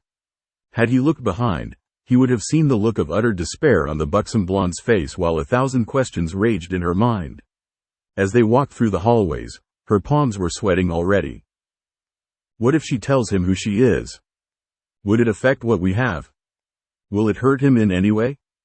Each step she took, this was looking to be more and more of a bad idea. Stopping prematurely and effectively doing the same for him. "Naruto, let's get you back," she told him in a voice of authority. "But you said." "I changed my mind, let's just."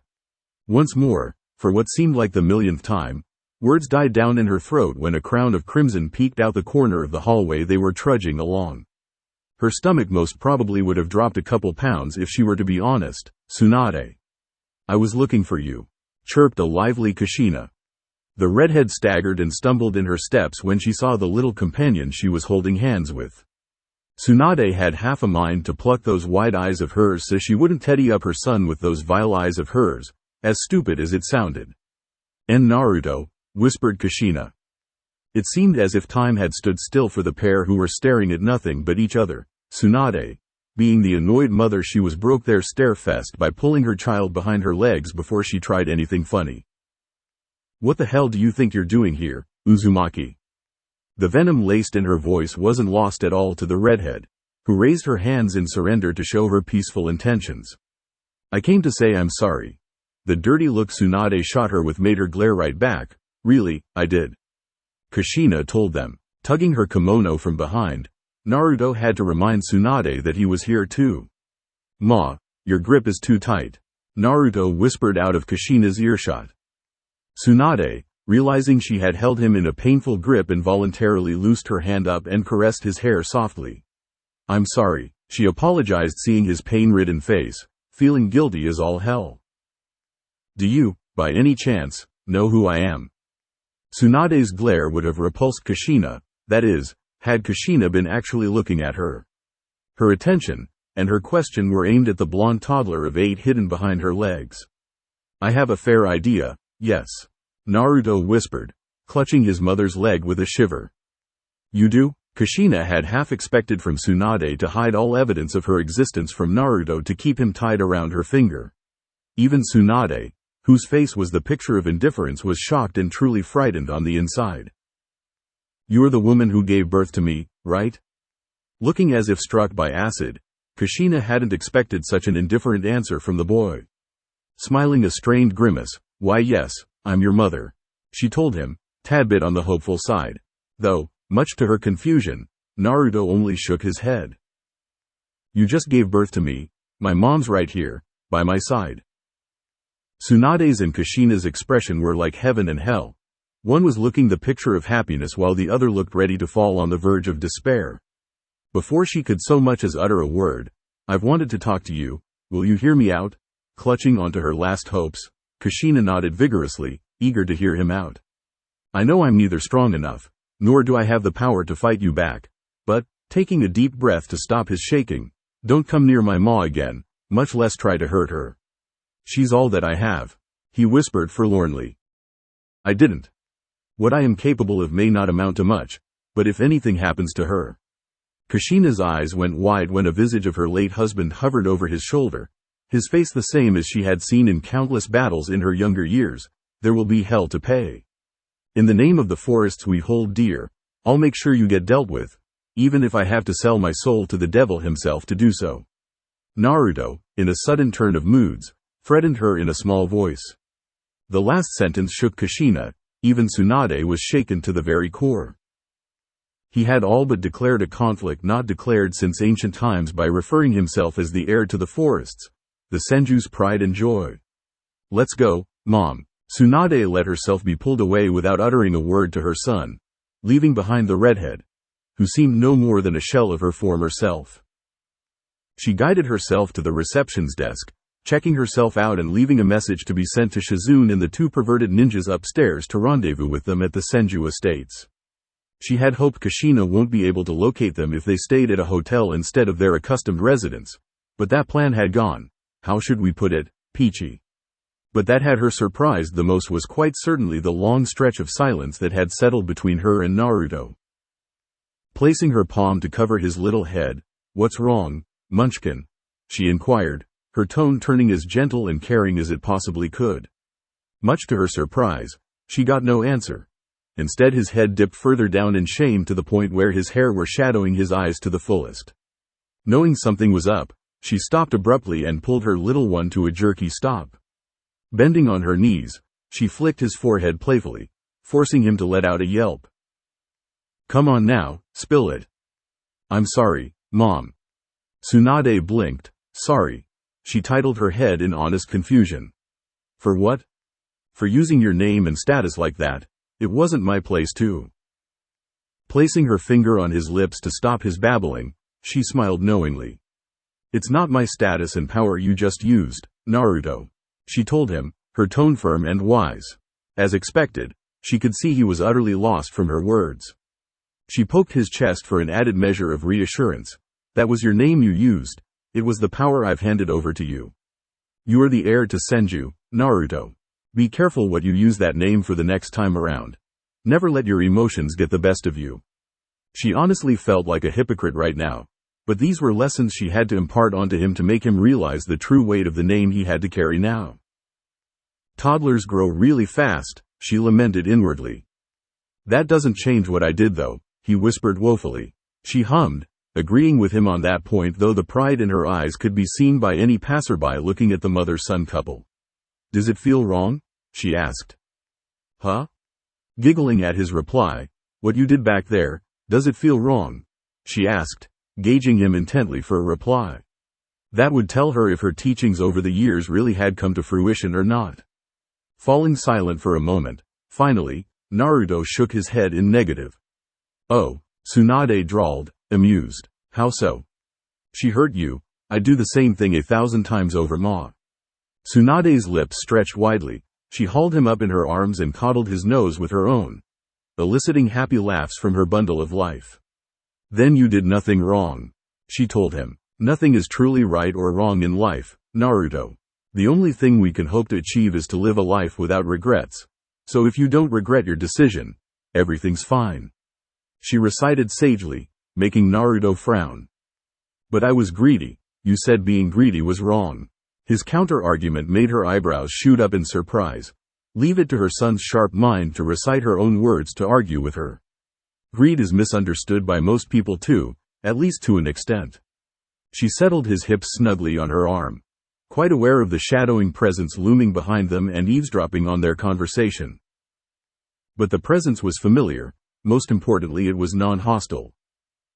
"How so?" Naruto asked, breaking her out of her stupor. She wondered, trying to come up with a plausible argument. "Greed isn't good, but it's not exactly bad either. Most people think greed means having more money or power, but everyone wants something they can't have, like you did." She poked his nose teasingly. "You wanted to make sure I was protected, without thinking of the consequences. That's the perfect example of greed accumulated in a good way, but wanting something that you absolutely cannot have is dangerous. So try to stay clear of that." Her cheeks flushed seeing the wide-eyed, admiring look he was showering her with. snuggling his face in her neck. So long as you're fine and with me, Ma. I won't get greedy, I promise. He swore in little more than a whisper. His words made her heart sore and her stomach tie up into a knot. If something happens to me, the entirety of the population in the bustling streets came to an abrupt halt when a wave of killing intent washed over the streets.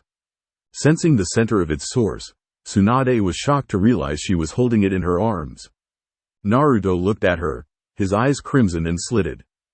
Instinctively she jolted his neck with a hint of lightning, knocking him out instantly, and looked around to see people finally shrugging off their weird phenomenon and going back to their lives. No one had noticed, thankfully. This was the second time it had happened. Whenever she placed him with a scenario in which something happened to her, this happened. But this time she knew one fact for sure. She was the involuntary trigger to her son's rage.